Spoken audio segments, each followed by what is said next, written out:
Hi everyone, Temporal here, and today we are going to be responding to a post that went up on Reddit. I didn't think we'd be doing another video on this one. We actually originally responded to this guy in another thread. He had a comment here that got downvoted. That it got downvoted doesn't matter. We addressed the points, and we continued to go through it with him. He moved the goalpost, he did some other things, and then he went ahead and made another thread, so he's doubling down on his points here. I hope he's polished his argument. I hope my discussion with him has led to this argument being better. I haven't fully read through this, I just did a very brief skim.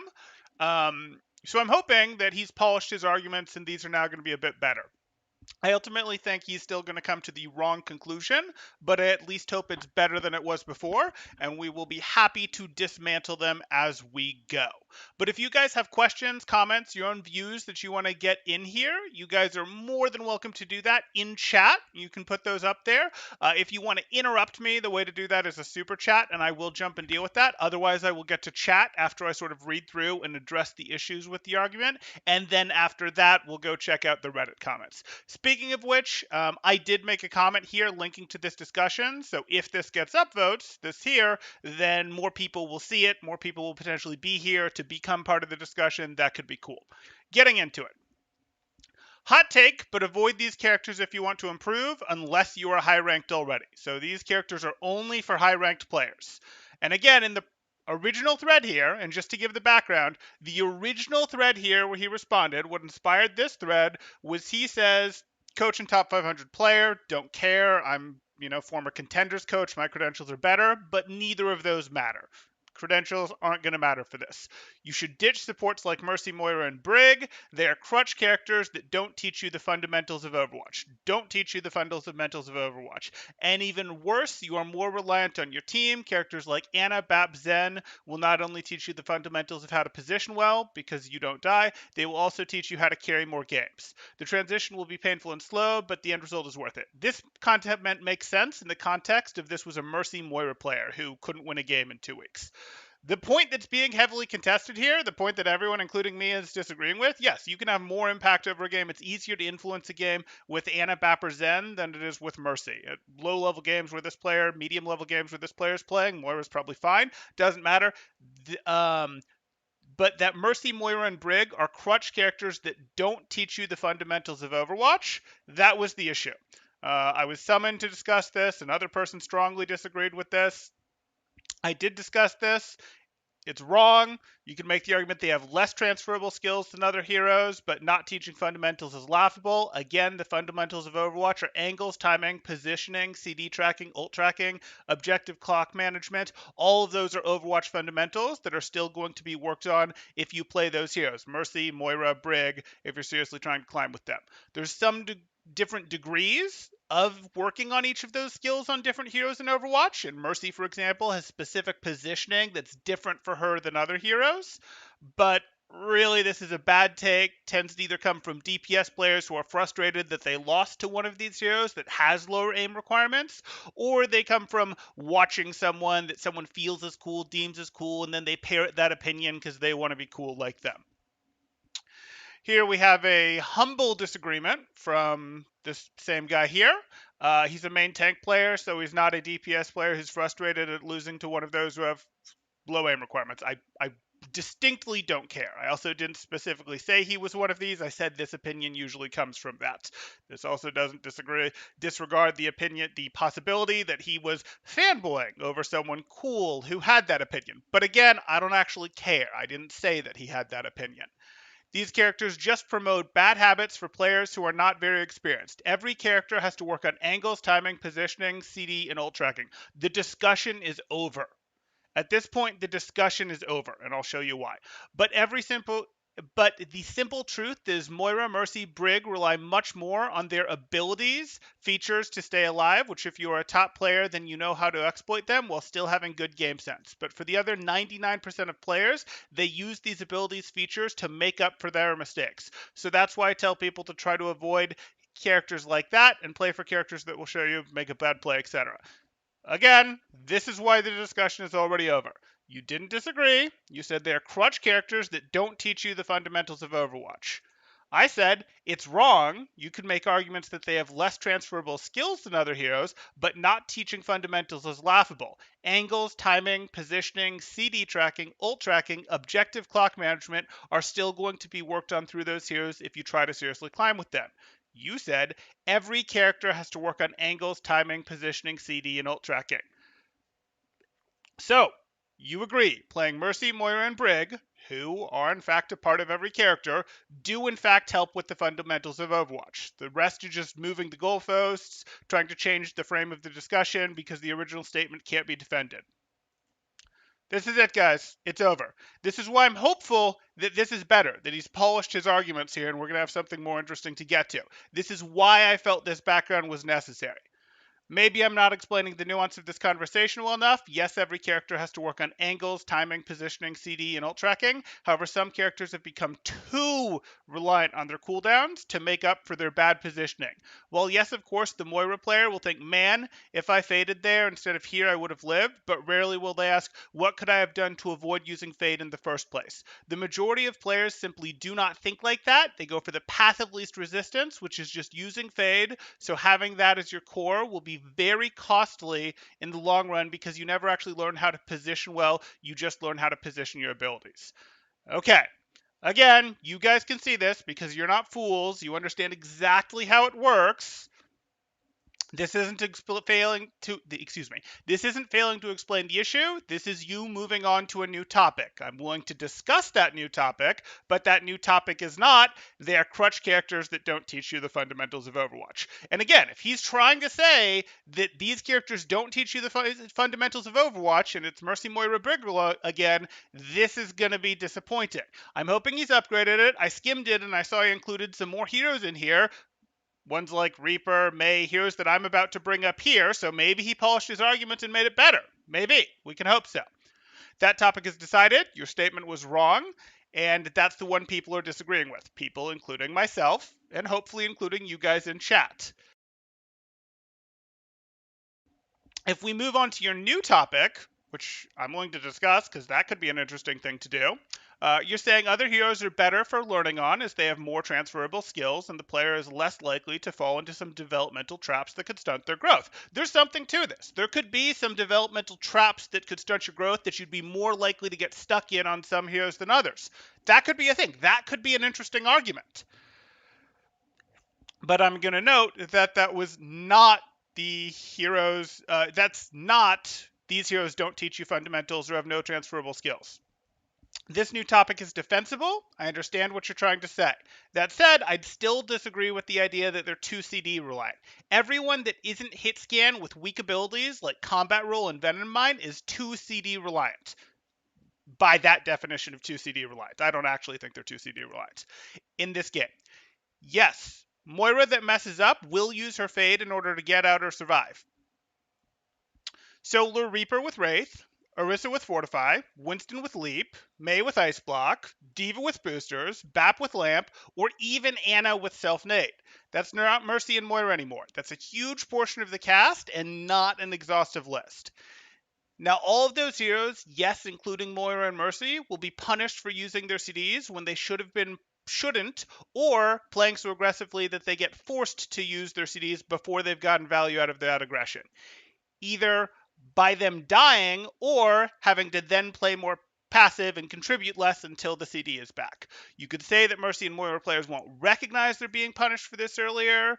Use of GA that then gets leapt or blinked on, but the same is true for a Mei that doesn't understand the reason her aggression was okay before was because she had Ice Block, or a Reinhardt that goes and pushes, and sometimes it's fine and other times it's not, and he's not understanding. Well, yeah, you had a Zarya bubble and you full barrier one time, and you had a third of your barrier and no bubble the other time. Those are differences you have to track. The Mei, you can push this aggressively when you have Ice Block, you can't when you don't. We're not talking about Mercy, Moira, and Brig anymore. Really, Mercy, Moira, Brig is different. We're talking about a huge portion of the cast of Overwatch. That's just how that works. The Mercy and Moira players aren't just magically worse at recognizing the consequences of their actions, why their use of a CD got them in trouble, than players of the rest of the cast. They have pretty short CDs, sure, but so do Tracer Blanks. And having a short CD doesn't change one's ability conceptually to recognize that it's poor CD use being punished. And poor CD use being punished is what leads to recognizing it and being forced in the first place. Okay. And then we have one final response that just came in here.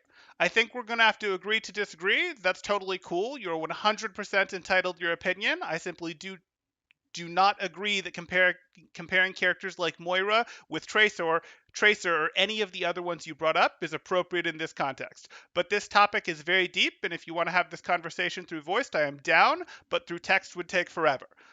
Okay, that's a mature response. I appreciate that. That's a more mature response than I was necessarily expecting. I would appreciate it if he just owned that he was wrong on this part. Like, oh yeah, I shouldn't have said it that way. I should have said it this way. Or, oh yeah, that's not quite what I meant. I was actually trying to cover this topic. I would have appreciated if he'd done that. He didn't. He tried to muddy the waters, move the issue, move the goalpost, or maybe she. I don't know the gender. I don't care the gender. But that's fine. But while this was happening, they went and posted another thread. I'm sorry that you guys had to see this thread again when much of you had seen this at the end of an Anna video. If people want to see that, they can go watch the last half hour of the Anna video. I did put it in the description so you can jump to the time. But now we're going to get into the new one, which is really what this video is about. So let's see if the argument has changed, evolved, been sharpened. That'll be super cool. Okay, so here we are. Hot take, but avoid these characters if you want to improve unless you are already high ranked. Intro. I know I'm going to get a lot of hate and people will take what I am going to say the wrong way. But for the few who actually want to improve and listen to what I have to say, I promise you will be on the right track to rank up. You're going to have to defend that better. You're going to have to defend that better. Believe me, bro. Just believe me, bro. If you don't believe me, it's because you don't actually want to get better. That's not an argument. Actually back up your argument. So just so you guys know a little bit about me, I'm a top 500 player / coach. I no longer compete as of 6 months ago. I have ranked up from a genuine bronze player to top 500, and I say this not to brag, but to prove that I understand what I am talking about and not just some high-ranked guy telling people to get good. I know the struggles of being low ranked, and I know how it's like to be there. Okay. Okay, so again, if we're gonna do the credential war thing, I don't want to do the credential war. My credentials are better. I've coached contenders. I have podium finishes coaching contenders in multiple regions. Doesn't matter. Mine are better. Moving on. Disclaimer. I fully understand that these characters I'm going to mention have the ability to be played at a high and respectable level. I fully understand that these principles do not apply to high-end Overwatch, that is strictly for anyone who is below GM. So this is helpful because his entire argument would fall apart if he didn't include this, because I could literally point at a contenders meta, a contenders playoff meta in North America that consisted of, what was it, Orisa, D.Va, Mei, Reaper, Lucio, Moira, and it was all about abusing the immortality cooldowns, all about abusing your cooldowns to get out, the defensive cooldowns. That's why they all got played together. But for reasons, this doesn't apply to anyone. This doesn't apply to high level Overwatch. I'm looking forward to what these reasons are. Maybe they're going to be fleshed out well. Hot take. Okay, so this was all disclaimers and intros and credentialism, and now on to the hot take. With all that out of the way, these are the characters to avoid below GM. Bastion, Brig, Junkrat, Mei, Mercy, Moira, Reaper, and Roadhog. Okay, so he's included Mei and Reaper, I'm sure, because I pointed those out as some of the strongest examples in terms of, hey, I mean, those are the most obvious. Like, you can't disagree that Ice Block and Fade are the same thing as Wraith Form in terms of their true invincibility. The reality is things like boosters, things like Fortify are effectively invincibility. Something like Fortify is much more effectively invincibility in this game than something like Zarya Bubble. But that's okay. That's okay. Did we include Orisa in here? We did not. We did include Hog. I'm sure that's for Breather.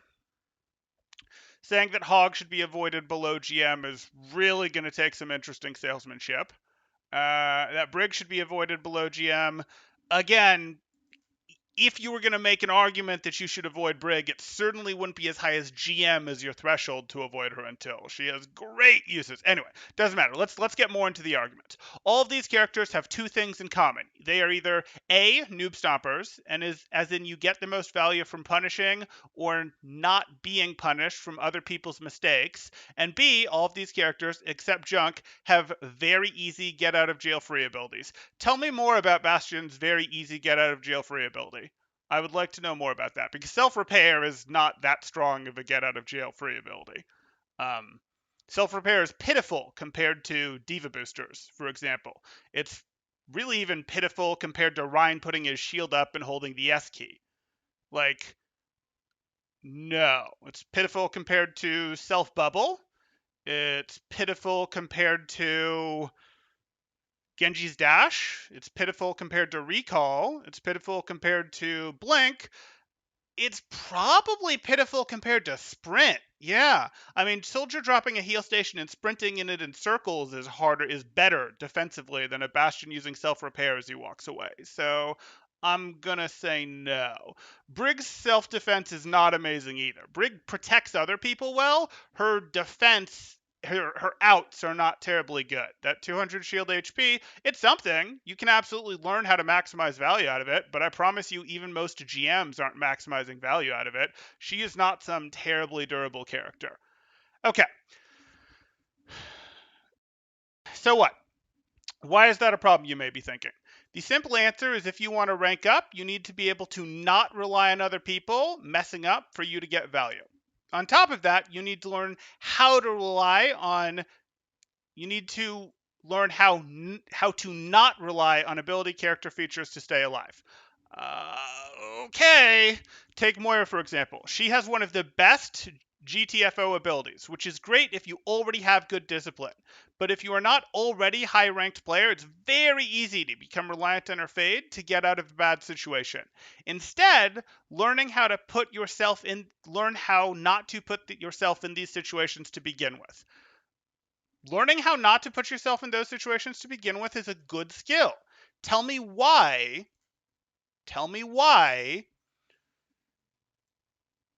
you can't learn that on these characters. Tell me why. These characters get in bad situations. They use their defensive ability to get out of the bad situation, maybe, depending on how bad the situation is. And then, if they don't understand this, they end up in a bad situation again before the ability is off cooldown and they get eliminated. And if they're ever going to get good, they're going to figure out, oh, one of these two times I needed to not put myself in that bad situation. And then they evolve further. Oh, how can I get value out of putting myself in that bad situation, knowing that I can get out of it once? Where do I then need to play to not get punished when I do get that? Am I getting enough value to justify using this cooldown to get out? Or should I play like half as aggressive, like this aggressive, to maybe get the cooldown forced, but probably not, but then I can stay aggressive because it doesn't get forced, but I don't have to play as passive as I would have to play if I didn't have the ability. Like, this is how people get better. And again, like, these characters that have these outs, the outs get forced, and then either they get eliminated when they're not there, or they learn. That's fine. Better players are going to learn. If you aren't learning these things, you're not going to get better. Not playing these heroes isn't going to magically make you learn these things. It's just not. Not playing these heroes isn't going to make you go, oh, well, now I understand. Like, if you can't put this together, and it's fine if you can't put this together, you're not going to get good at these heroes, but you're also not going to get good at McCree, you're not going to get good at Farah. You're not going to get good at, like, everyone has this sort of decision making to make. That's how the game works. Okay. On top of that, she has a self-heal, both passively and with her orb, so it's very easy to have a warped perception of what you should and should not be able to get away with. It's not a warped perception. She can actually get away with those things. Like, it's not a warped perception of what she can and can't actually get away with. Guess what else gets you a warped perception of what you can and can't get away with? Playing as a GM in bronze gives you a warped perception of what you can and can't get away with every hero. Playing in silver as a silver player gets you a warped perception of what you can and can't get away with. Because guess what? In the next rank up or in 2 ranks up, you can't get away with the stuff that you were getting away with. That's how it works, defensive abilities or not, out abilities or not.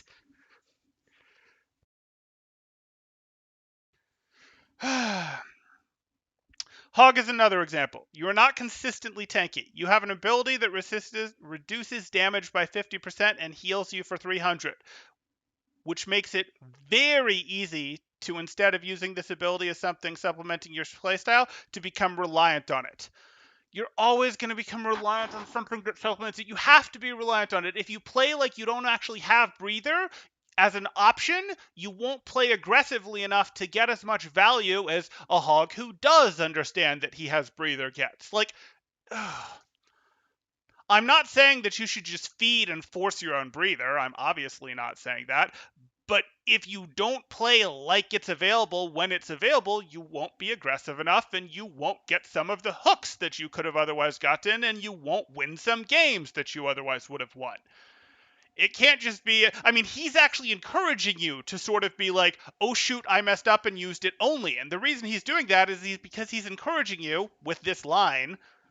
Hog is another example. You're not consistently tanky. You have an ability that reduces by 50% and heals you for 300, which makes it very easy to, instead of using this ability as something to supplement your style, become reliant on it. Well, if you're not using it as part of your play style, that would mean if you're not relying on it as part of your playstyle, that would mean you're never using it. You're never in a situation where you have to use it, except when, whoops, I didn't realize and it's a mistake that I'm in this situation. Like, I was never trying to play aggressively enough that there was a real risk of it being forced, and I actually didn't realize that my retreat path was covered, and now I do have to use it, etc. That's like worse. That's like actually being reliant on it. Not only that, but his main elimination ability gets most of its value from punishing players with bad positioning. So does Widow's left click, which in the short term, yes, you will gain fast SR, but on the long run, you will reach the hard ceiling in terms of ranking up. Like, literally, so does Widow's left click.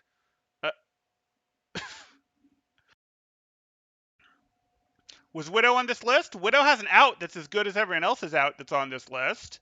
Widow's Grapple? Widow's Grapple is really good for getting out of bad situations. Why didn't she make this list? Oh, because there's aim mechanics. Oh, okay. Yeah.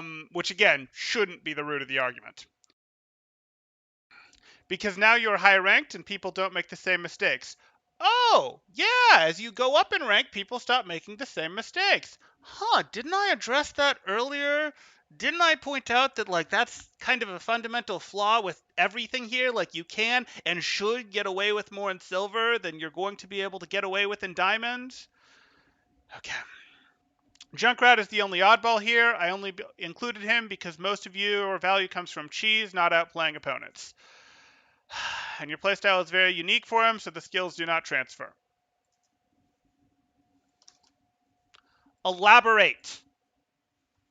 Which skills don't transfer? Why do his skills not transfer? Does his ult tracking not transfer? Does his timing of how to cancel fights not transfer? His timing of how to cancel fights with Tyre can be very similar to, in the old world when we had the super good Tyre, it was very similar to Tracer's timing to cancel fights with pulse bombs. In the new fight, in the new world, it's going to be more similar to other ult timings. But like, oh, that's something that transfers. Oh, well, it's that his aim style doesn't transfer. This seems like it's getting back to aim, guys. I don't know about you, but this seems like it's getting back to aim as the thing here. He doesn't like the heroes that don't have aim, but he's made an exception for the tanks, except Roadhog. Again, I don't actually care that he's a main tank main or a tank main or whatever. Like, this is not a good argument.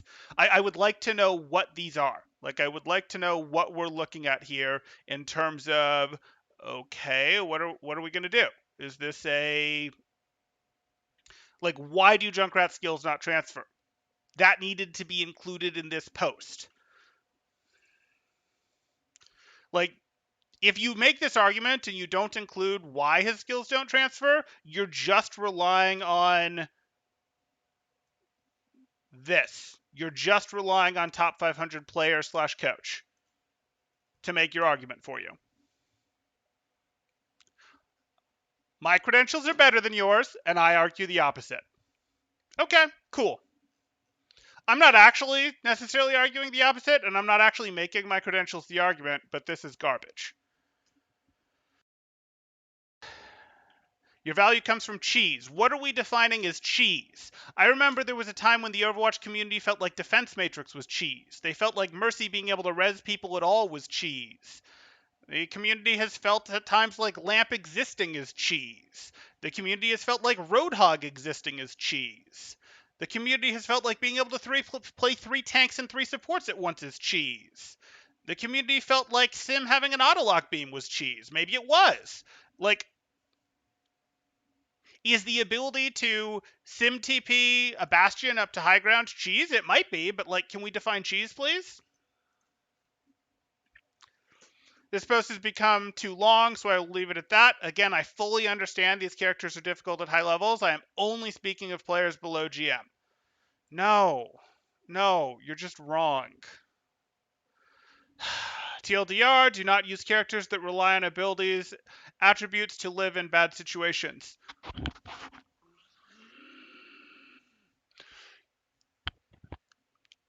If you aren't using characters that rely on abilities, let's pull up the Overwatch hero list. And I will get to you guys in chat in a minute. I will.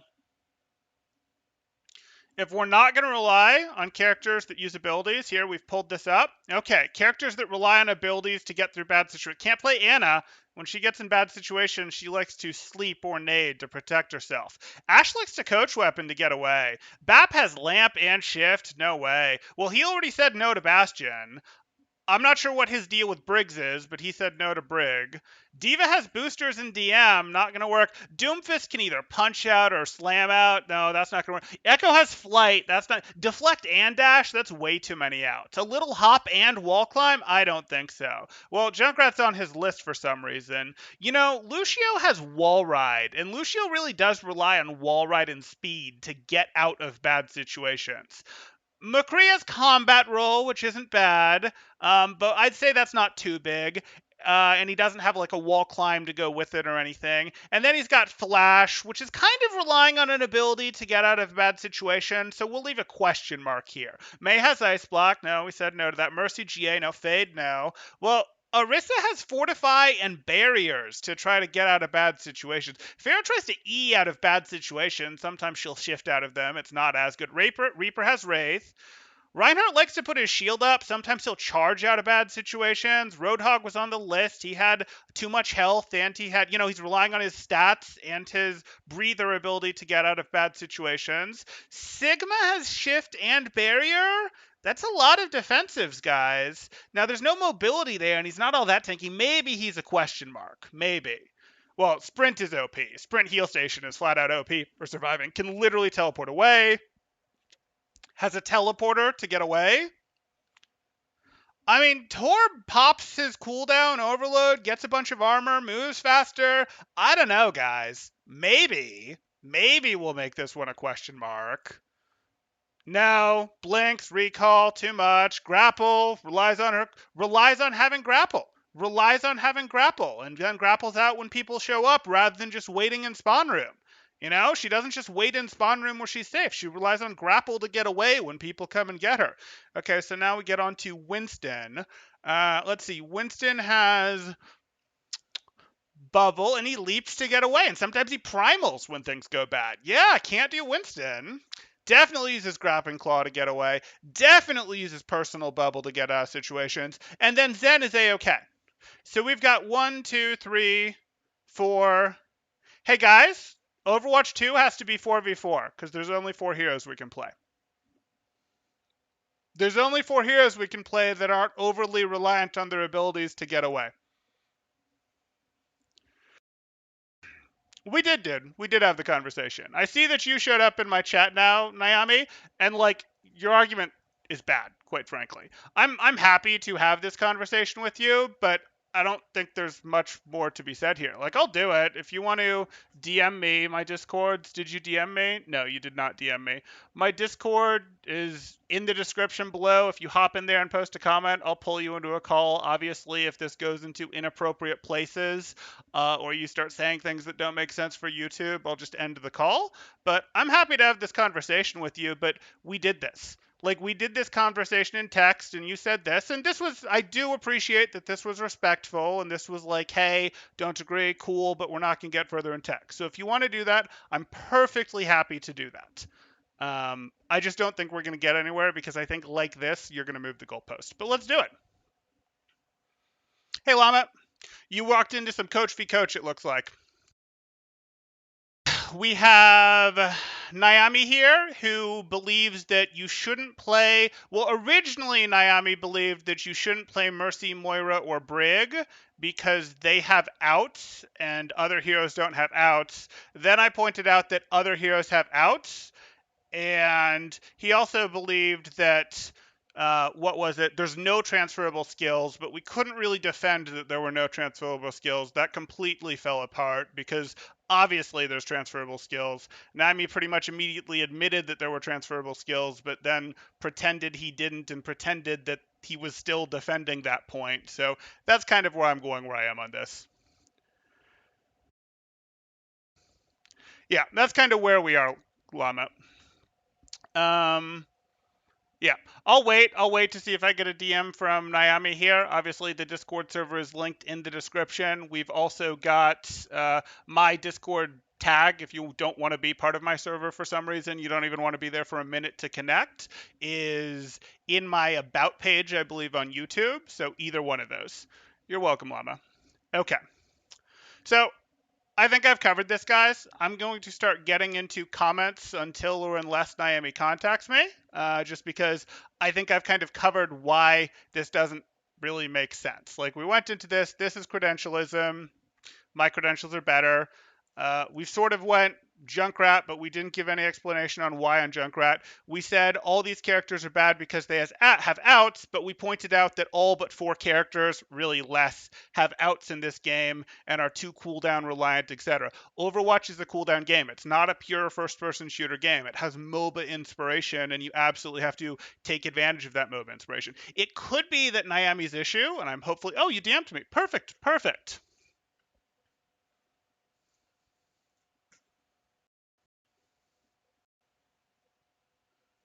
I'm sending you a call right now, Naomi. I hope you see it.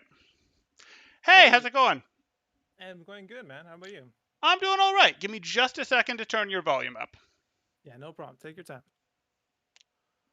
I am good to go.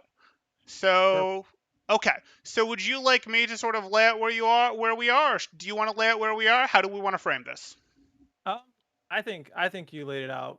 I think you laid it out pretty good. Cool. I just think like again, like I'm not like I'm trying to be respectful. Like I don't think that I'm better than you or my points are better than your points type of thing. I'm just sharing my perspective on this matter. Sure. I think it's very.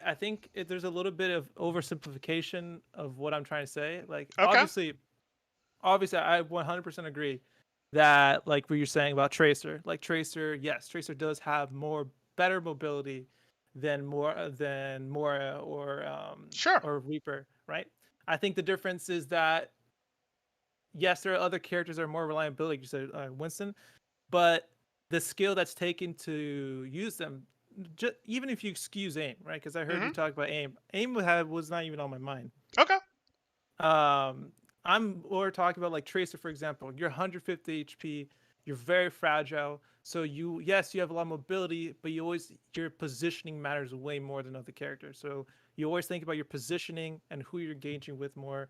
And it's like there's a lot of skill in that. Of course, there's aim as well, but even No. outside of aim, Let's keep aim off the table for a minute. So you're saying with Tracer, and I just want to make sure I've got this. You're saying with yeah, Tracer because you're fragile, you're caring more about your positioning than you are on Moira, for example, because Moira can fade out, but Tracer can also blink out. Let's go more into this one. I mean, this yeah. 1-to-1 isn't exactly your argument, but let's go deeper into this one, and let's keep the aim Yeah. out of it because it doesn't care. Like, I'm not saying you're actually going like only the aim heroes are good, because you included some aim heroes in your list, and you also didn't include every non-aim hero in your list. So go ahead. Yeah, of course, of course. Yeah. So like again, I'm mostly speaking of people of lower rank. Like I'm not talking like when I say lower rank, I mean like maybe it's a little arrogant to say this, but I'm saying like people who are not below GM, and I'm strictly speaking to them because I've just seen so many players like get into the habit of just like you're saying. Of course, every character has ability to use, right? Like Sure. Zara uses bubble, duh. Like she needs to use bubble. But I think there's a difference between those type of abilities and abilities like Mora Fade or Reaper Fade or like any of the other characters I mentioned. Like for example, I heard you talk about Bastion. The reason why I include Bastion there is because he's a noob stomper. I think that any character that's a noob stomper or that it's very easy to pick Tracer and up. Widow are great noob stompers. Yes, yes, they are great noob stompers, but in order to get the most value out of them, you have to have very good positioning on top of. I know we didn't want to talk about aim, but Sure, sure. Widow, Go ahead. you have to have exceptional aim to get Mm-hmm. that amount of value. Mm-hmm. But more so than that, you also have to have really really good positioning, because she's very fragile. Um, she is fragile, absolutely. Her positioning, I mean, she has positioning requirements. I really don't know that I'd actually consider Widow's positioning requirements harder than playing Moira's positioning requirements correctly. And I don't mean GM level correctly. Like, let's just go down one level to Masters. If you play Moira Yeah. fully in your own backline, you're not going to get enough value out of her because you're not going to be able to keep your resource how you are, and you're not going to be able to put enough pressure on them. If you play her fully in the front line, you'll get destroyed too. So like you actually have to maintain sort of a sweeper distance with her to get value. Similar thing with Briggs there. Like I'm not actually convinced that I'd consider Widow's positioning requirements harder than those two at all. Would you really? Yeah, I would. I would Please. because I think that like for example for Widowmaker, like obviously you have the grapple and that's definitely good, Mm-hmm. but there's a startup before the grapple happens, and even when you do hit the grapple, you do go a decent amount, but you typically don't go out of the person's reach, at least for their aim. And Mora, like yes, you have to have some positional awareness, Mm-hmm. but her fade allows you to get a lot further away of being because you're literally invincible and really really fast. You can get a lot further distance away safely, not just further but safely. But from And a raw top, distance standpoint, unless you're including fade jumping, you get further off a grapple than you do well, off of a yeah, fade. yeah, But go ahead. yeah.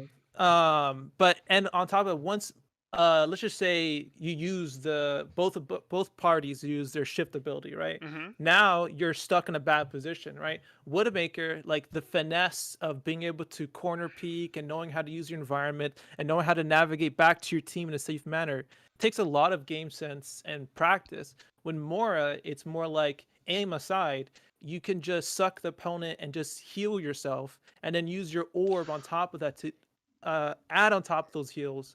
And when you're in a bad position as a Mm-hmm. Mora, it's a lot easier to get out than it is to get out as a Widowmaker. You have to use a lot more game sense to get out of a bad position as a Widow Why than are a you Mora. using more game sense to get out of a bad position as Widow? I still need more elaboration there.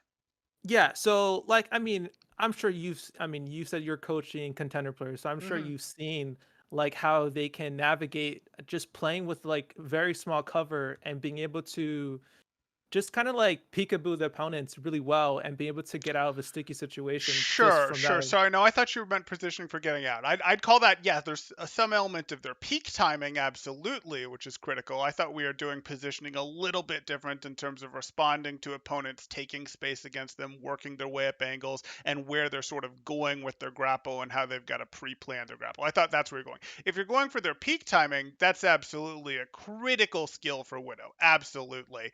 Um, and but for Moira, that's really going to depend what opponent she's played against. Like Moira, in most of the metas she's been played in at a professional level, she's not usually on the board when there's a lot of heavy ranged threats, or if she is, you've already overwhelmed those threats by the time that she is. But when you're talking more of a ladder Moira, for example, you absolutely have to figure out, well, when you're at this sort of midline distance, how are you going to be able to heal your team and get some right click value when there's McCrees or Widows or whatever on the other team. And Widow's a good example of someone that will punish you if you're peeking at the wrong time. So, like, is that skill really that different? Like, I suppose Widow commands more respect for, hey, her peak timings, etc.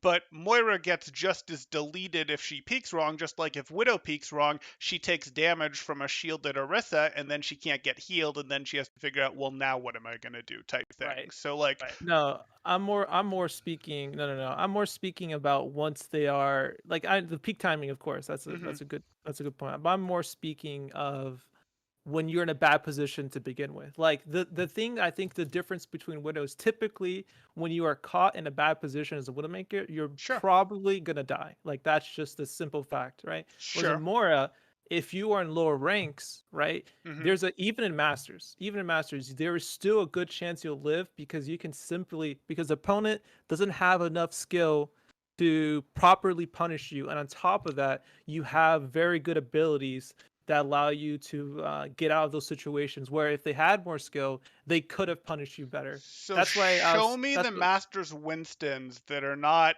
that are, using leap to engage on Moira's and then therefore going, hey, I'm leaping on this Moira, she fades away, shrug my shoulders, I guess she's gone. You know they're dropping from above. You know they're sneaking up flanks to get on her, and then they have their leap to finish her. So like, which is the same exact thing that a widow goes up against. So give me a little more here. Like you can say, but Moira is more able to fade into her team in those situations. Widow has the option to grapple back to her team. No, So give me no. a bit more here. I'm saying outside of just the. Let's just assume both in this case, both of them use their shifts, right? They don't have their shifts.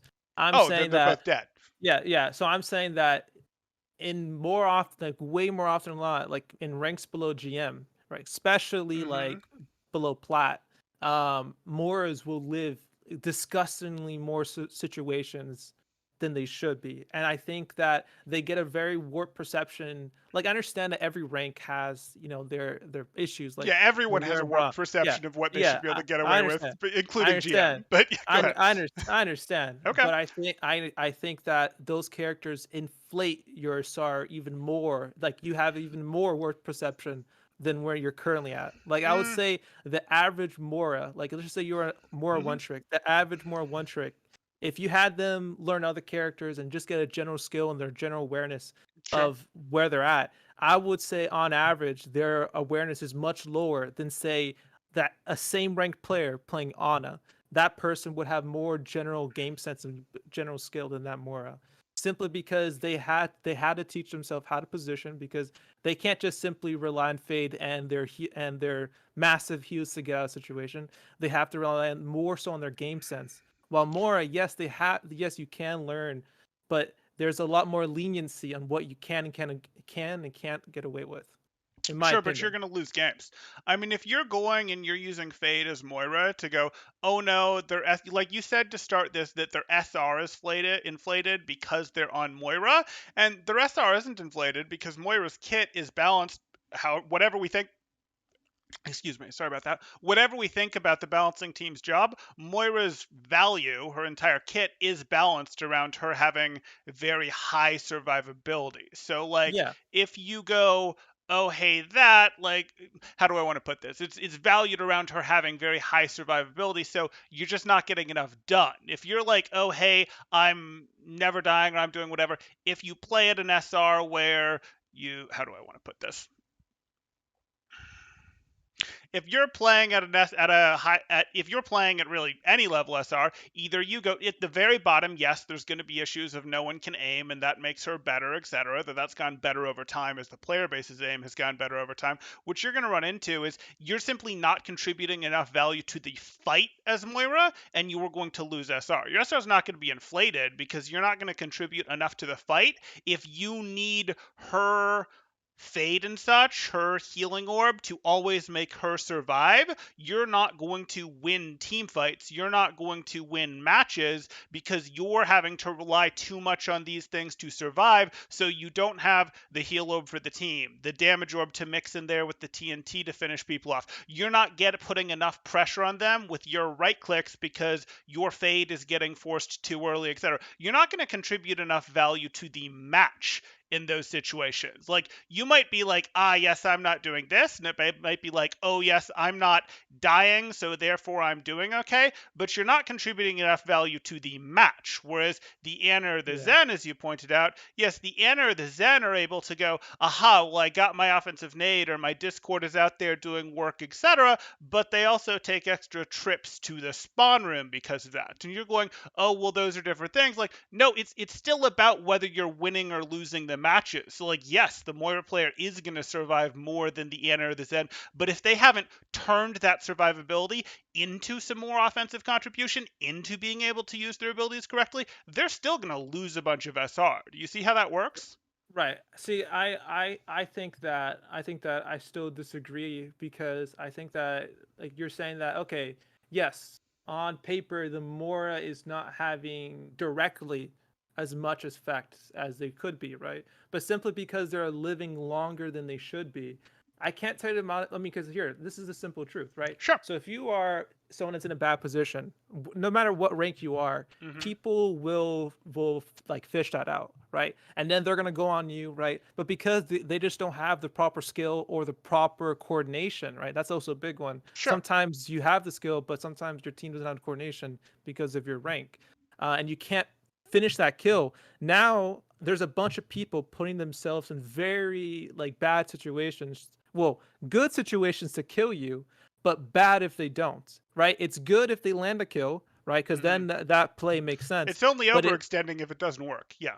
yeah, it's only I think there's a lot. I mean, even in top level play, right? There's a lot of times where there's like you make plays are reliant on you getting a specific kill, and if you don't get it, then your whole plan is just terrible. And I think that a lot of people will overextend for that Mora. That's why I think like Mercy, like that's why I also included Mercy in that list because Mercy, a lot of people go Mm-hmm. so out of their way to kill the Mercy, Sure. and the Mercy directly isn't doing anything per se. The Mercy's indirectly getting value because people are overextending to try to kill her because she can live situations that normally other people because the 1 second heal, right? As soon as 1 second goes by, she can heal herself, and her guardian angel can make her go pretty far away, and typically people just don't have the aim to properly finish her. And then when you combine that with like So a why isn't guard, Lucio on your list? so that's an interesting one. Obviously, like Because okay, go ahead. I think there's certain characters. I think that there are certain characters that like are applicable to what I'm saying, but I chose to take him out. Like for example, I think Fair and Lucio are a good example. Like I think Fair is a very good noob stomper. Like if they don't know how to aim, you can like dom on them pretty hard. Yep. And but I didn't include them because I think that at the end of the day, you still have to learn how to position with her fairly well. Like if you But like, Lucio's yeah, positioning is totally yeah, unique and yeah, non-transferable. Go yeah. ahead. So Lucio, I think that there's enough depth with his wall riding. I think his skills are very unique to him. I think Mm-hmm. they are very unique to him. But I think for you to gain value, to not, it's very easy to be neutral in Lucio. Like it's very easy to be neutral, not bad but neutral. But it's very hard to be good and gain value. Like in order to be Sure. good and gain value, you have to know where to wall ride. You have to know where to boop, who to boop, when to boop, what is too risky. I That's my personal take on why I think Lucio is not included because you have to have very good game sense on So the knowing when thing is, to you're on. not playing against a bot though, and even if it's not a Lucio on the other team, like I get what you're saying in terms of Lucio is. This is a tangent, but like being a good Lucio is hard. I agree, but just existing as Lucio, yeah, that used to be good enough for Masters like 4 years ago, but that's not where we are anymore. Like you do have to be getting some wall riding, some boot value. It can't be existing more. But that's kind of a tangent. My point here is you've got to tie this back as to like why, if you want to improve in general at Overwatch, it's not okay to play Lucio, even though Lucio's kit is hyper specialized, but it isn't okay to play Moira, Mercy, Junkrat, Reaper, Hog, May, Brig, etc. Yeah, so I think that if you learn, like, the thing is about Lucio is that if you, I've just seen too many more Mercy players and Brig players and Reaper players and May players, like they just get in this very like the habits that they get into are like very similar to each other in terms of they're just like they're very reliant on being able to make themselves invincible essentially. Sure, but Winston Yeah, is very reliant on zapping people and then hopping out. Like a Winston can get pretty high in the ladder, just going, I'm gonna run loops. I'm sort of gonna walk up a flank, zap people from the side or above, and then hop right. out.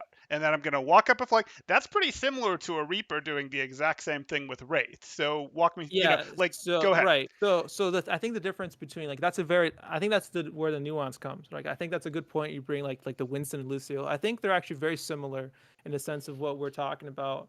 I just think that for you to gain enough value to not just from to not be neutral and to actually Mm-hmm. be positive, I think the amount of game sense because one key, yes, you have a very powerful leap, sure, but your damage is not that good. You're a very big character and it's very easy to exploit you. And you have to know like you have to have good game sense to know how not to get exploited. You have to learn the bubble timing so you don't get slipped on it. You have to learn who you can't engage with. You have to know even if you can do But something that those you are all shouldn't. very Winston specific. Like the thing is, those are all Right. very Winston specific, just like these were Lucio specific things. And I could make the same argument about Reaper of you have to understand how to overcome his range limitations, how to overcome the fact that he's so noisy when his when he's not glitched, etc. Like I could do the same things. I think what you're going for here, and maybe you're doing it less in this post. I may be thinking back too much to the previous post. Is I think you're sort of doing a don't use these heroes in part because their outs are too good, so you don't learn things. Maybe a more general, you don't learn how to think thing. But I think you're also going for a their skills aren't transferable, and it sounds like Winston's and Lucio's aren't either. And like Yeah. I'm gonna I mean, keep adding to the like it's like oh well don't play Winston because Primal Rage requires very specific mechanical mastery to go blah blah blah, and that's not yeah. transferable. Well, Yeah, okay, but go ahead. yeah, the transferable skills. Yeah, I think the transferable skills is just kind of like a side argument. I think that there are just very unique. I think main tank is a good example of very like very unique to the character. But I think Mm-hmm. at the very least, like playing someone like Winston or Lucio, the I think the core difference is that you have to learn like the timings is very specific to the team fight.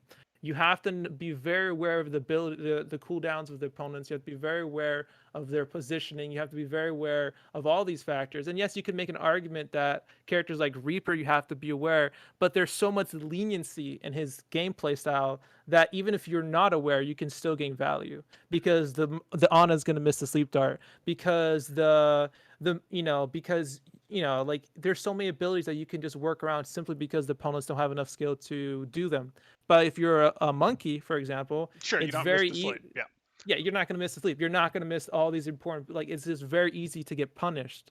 And I think Lucio, I think it's very hard for like I've seen good Lucio players Mm-hmm. and I've seen them transfer to the characters and I don't know what it is about Lucio players. I'm trying to put into words, but on average, like Lucio one tricks, like they're just very smart players. Like when I see a Lucio one trick in top 500, Mm-hmm. they're just very smart, and I feel like their So the overall thing game is, by sense. the time you get a Lucio to top 500, you have ability to play with Lucio's weapon, and Lucio's weapon play is very challenging compared to most Overwatch heroes. So, like, yes, they're going to have just off of that a transferable skill. They also have a dependency of they're used to having to do a lot of the ult tracking, a lot of the shot calling, and to do those things, you just have to understand the game.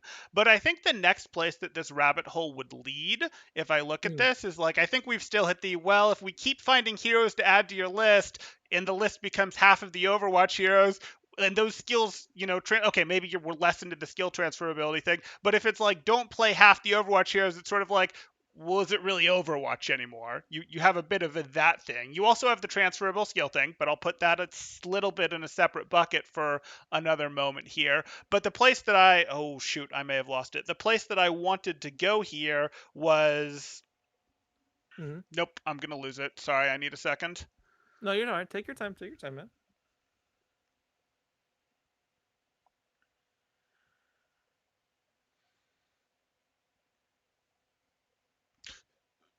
transferable skills. We talked about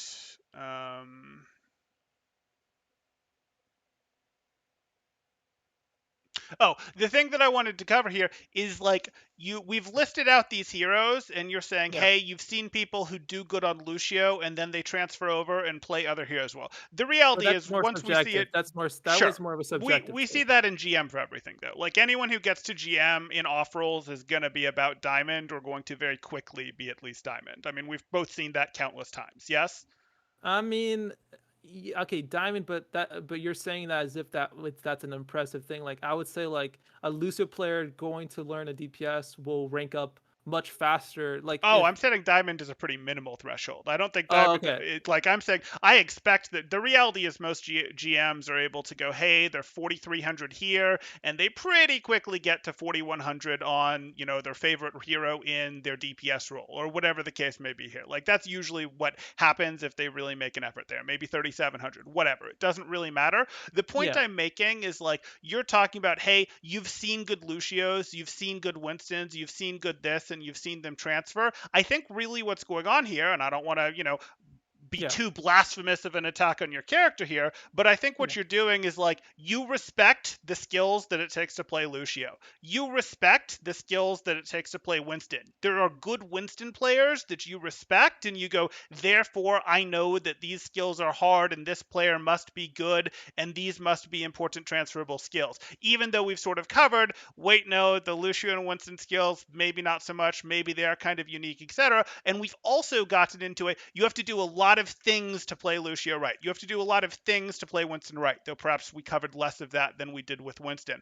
But what you run yeah. into is like you feel like, oh, it's less things to play Mercy right, but we both know we can go find someone playing Mercy in GM and be like, okay, they're doing a bunch of techs that are very Mercy Yeah. unique that are not transferable, but we're both going to respect that that takes some level of ability, and if we haven't played Mercy at that level, we probably can't do all of those techs, right?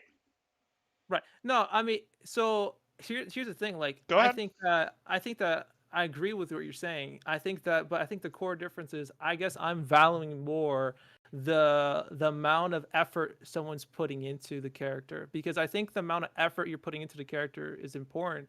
Because if you're somebody that's used Mm-hmm. to just putting minimal effort, or not minimal effort, but comparatively less effort than say than someone that's playing a different character, Mm-hmm. then yeah, maybe you don't have direct transferable skills, but you're used to being hot in a more high octane environment. You're used to using your brain more. You're used to being more aware of things, and you're used to being very quick to respond. When you play other characters Sure. like the ones I mentioned, you just have to put in less value you have to put less thought to get the same value. But is this really a And chicken or the egg thing? Like, I understand what you're saying, but I think what you're saying is that these heroes have attracted.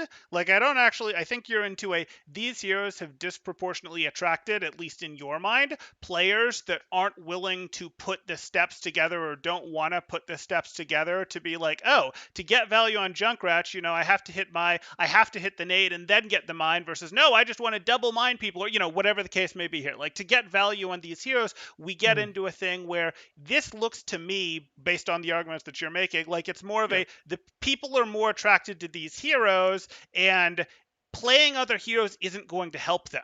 Like playing other heroes no, isn't I going to that's help not what I'm them. saying. So okay, go ahead. Go ahead. No.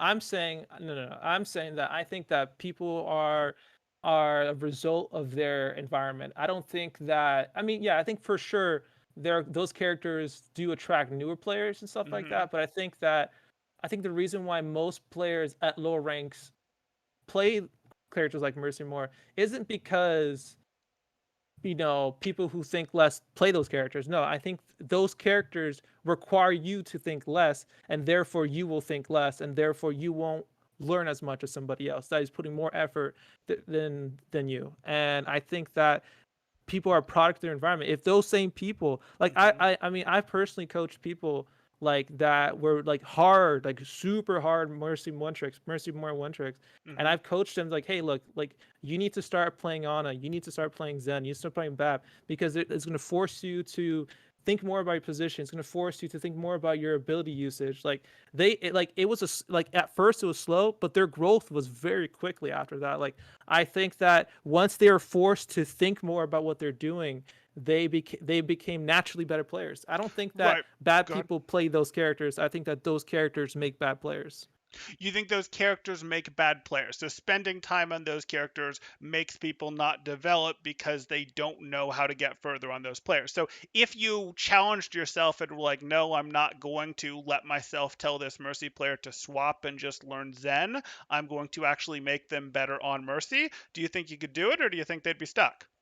I'm sorry. Can you repeat that? I'm so Well, you sorry. said one of your techniques is you like to take Mercy and Moira players and you like to go, hey, it changes what they do. When you make them go play Zen or Bap or Ana, what it does is it changes how they think about the game, which is good. It's good to change how they think about the game, absolutely.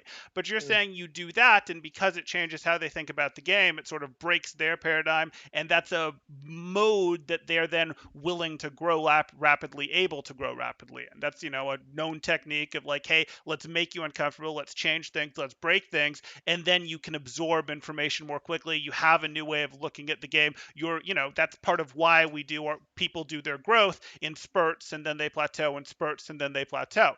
Do you Yeah. feel you could, if someone was like, no, they're on Mercy, have you had much success moving Mercies from, let's say, silver to masters or plat to Yes. diamond Yes. or whatever, like Yeah. without them going and playing other heroes?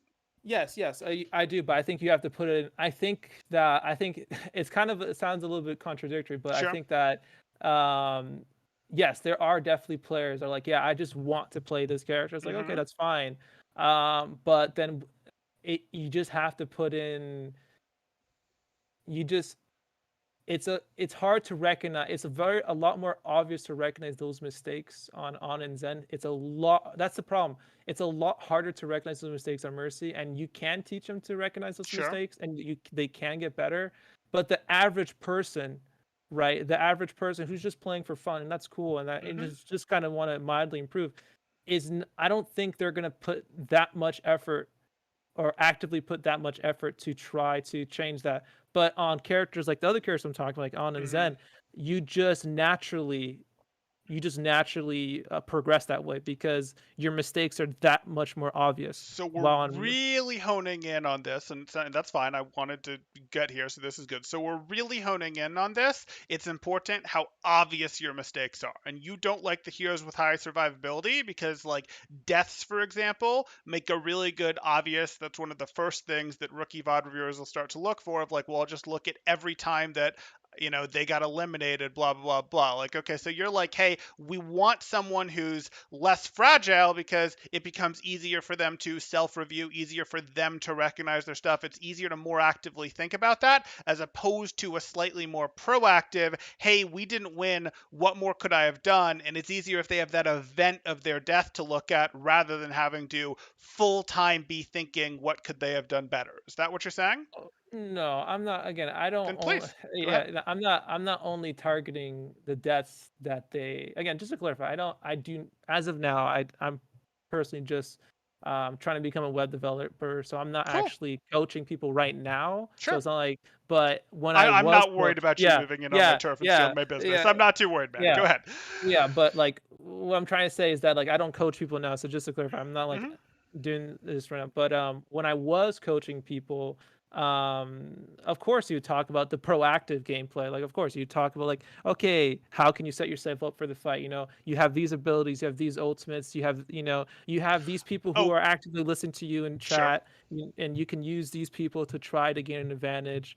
And like obviously you want to think about that stuff, but I think moreover than that, like I think that the when people ask me like what's like the number one thing that I can improve that will just if I had to focus on one thing, I Hmm. would say that one thing would be your death count while still contributing the same. I think like when people look at Okay. medals, it's a really bad thing.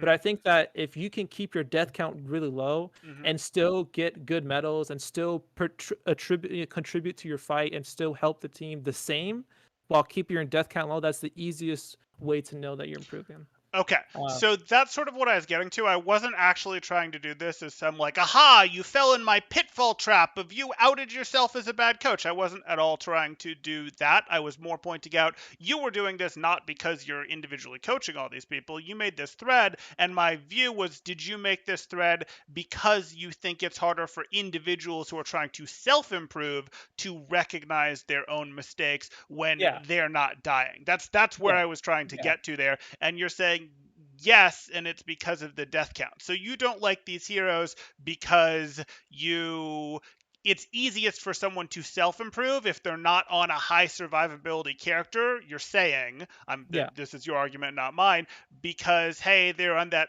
uh, because the death is a really easy and obvious thing to hone in on. Okay, so I don't think I'm misframing your argument there. Then Yeah, yes. Okay. yeah.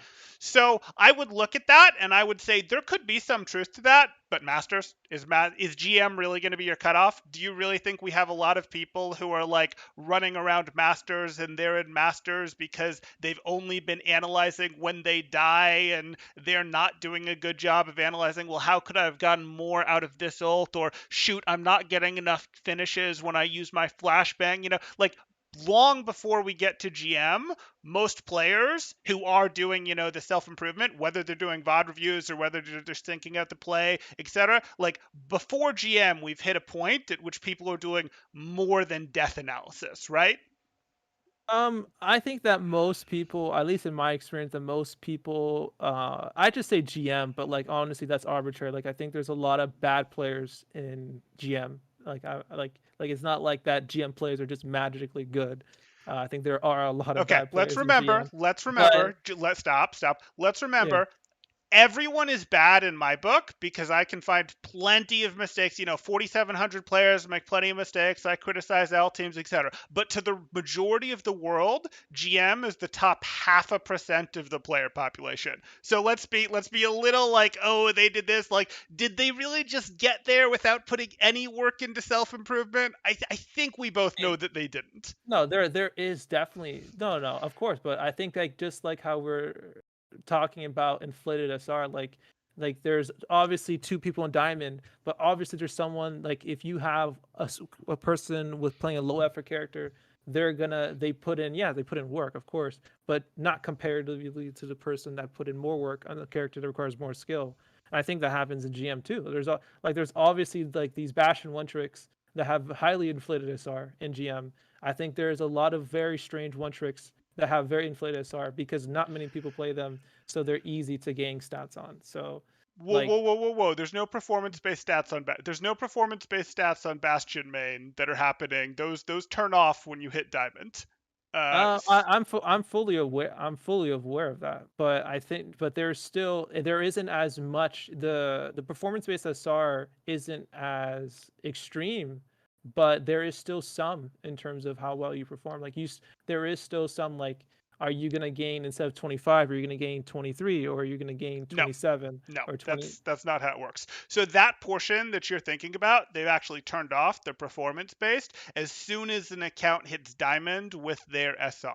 What you're talking about in terms of the difference for whether it's 23 SR or 26 SR or 28 SR or 12 SR has to do with a couple things. It has to do with the Mm. difference between the average SR or sometimes actual MMR, which is a hidden number, between the totals of the two different teams that are in the lobby. So your Yeah. team, let's say your team's average Mm. SR was 43.52, and the other team's average SR was 43.10. That was the best the game could do. That was the most balanced it could make it based on assigning the tanks, the supports, the DPS where it wanted. So it actually slightly expected the 43.52 team to win over the 43.10 team to win. So if the 43.10 team wins, they're going to get a little bit more in a boop and a little bit less for the 43.52 team. And the second thing that factors into this is for Mm. every individual player, the game has an SR, which is the number that it shows us. It also has an MMR, and the MMR might be close to the SR, but the MMR is the game's actual true best guess of what your actual skill level is. But then it has a confidence interval that it's getting into. Where if you've been Right. winning a lot, this is sort of the remnants of win streak, loss streak stuff. If you've been winning a lot, it starts getting less certain that it can place you, or if you start losing a lot, it gets less certain. And the looser that gets, the more it's willing to move you. The closer your SR gets to your MMR, and the smaller that confidence interval gets, the less your gains and losses are going to be. But that can start moving. Like if it's like, yep, you've shown Right. yourself to be a 4,300 player, it's pretty good, but it can get pretty uncertain. If you go on like a 5-game losing streak and then you win a game and then you win the next game hard that was against a team that it had lowered your MMR much faster than your SR, but then you turn it around and crush a, team that was 200 SR better than you, it's going to get very confused and your SR is going to get wonky. So those are the two Interesting. factors. So there is Interesting. So no. I might have had a wrong perspective on that. Okay. So yeah, I'll admit to that. Then yeah, I'll be honest. I actually didn't know that about the ranking system. I guess I was still thinking about the what you call it, the old ranking system that we used to Sure. have Sure. with performance based SR. I thought that was still partially there, but it Sure. was like gutted So down. pivoting back, so that's cool. I'm glad we were able to get something there. So pivoting back, Bastion Main is beating GMs, and it's not because he's performing better than other Bastions there when he's playing Bastion. And we're using him as Mm. an example. We could do it with other heroes, with other players, but like I'd actually argue that when you're doing it on Bastion, like that's almost more impressive. You're having to abuse Bastion's extremely limited kit to take value out of that. That's not him going, I'm stomping on it with some character who has good outs or noob stomping. That's him Right. going, I'm inverting the character's kit, and I'm actually having to read hard into my opponent's psychology of where they expect me to be and not be there and be in places that they don't expect. And then once they start expecting me to not be in, to be in places they don't expect, being in the places that they should have expected, etc. So like Yeah, that sort of falls I think apart. that's fair. I think that's fair. I think that's Okay. fair. Like I think I can definitely agree with that because like for sure like a Farah and like a lobby below GM for sure is like it's very easy, but definitely once you start getting top 500, when you see a Farah one trick, you're like fuck, like that's like that person is definitely pretty good. It's like yeah, I think I can agree with that. I think that's a fair assessment of that. Um, I'll be honest. I wait. What was the original point we were talking about? Like, I know we completely Sure, deviated. we So went on a bit of a tangent here. So yeah, we did. Like, we where were we at? we one tangented out because of how SR works, and I think we'd sort of one tangented out from there. It would have had to be, hey, you're saying that like, oh yeah, we were asking about that. I was asking, hey, does this really apply to Masters players? Because you arbitrarily set your level as GM, or maybe not arbitrarily, maybe it was well calculated. You set the level as GM, and I was Yeah, making a move to go, yeah, you're going to have to sell me that some of these heroes that are on your list haven't fully realized things. Like the players in Masters, for example, not all of them, yeah, some of them got there just through they naturally intuited how to play the game well. They're not really thinking about it. They had really good aim mechanics from other games, etc. That's less true in 2021 than it was in 2016 or 2017. But what you're looking at is I would have said, yo, so we got here from a tangent of you looked at, I went, so your view is basically these heroes with outs, it's harder to self-improve on because you're less likely to be critical of or less likely to actively look for how to do things better than you are yeah, to look at your deaths. And it's easier to improve if you have the event of your death to look at. And I think there's some truth to that. Like deaths are an easy thing to look at and try to improve on. You can certainly play 2 passive by doing so. You can play 2 passive by doing so on a Mercy or Moira, but you can also play 2 passive by doing so on a Zen as an example. And I think, Zen's very much not on your list for a reason. But even if we don't look at that, like if that's what we need, well, these characters didn't get from gold to masters, these players, with a few exceptions, didn't get there by just looking at their deaths and reducing that. They actively did figure out how to blue beam better with Mercy, how it makes sense to blue beam the DPS that's in the most aggressive position that still has any level of safety for you when their cooldown is up, instead of just boosting the Ashe because they were told to.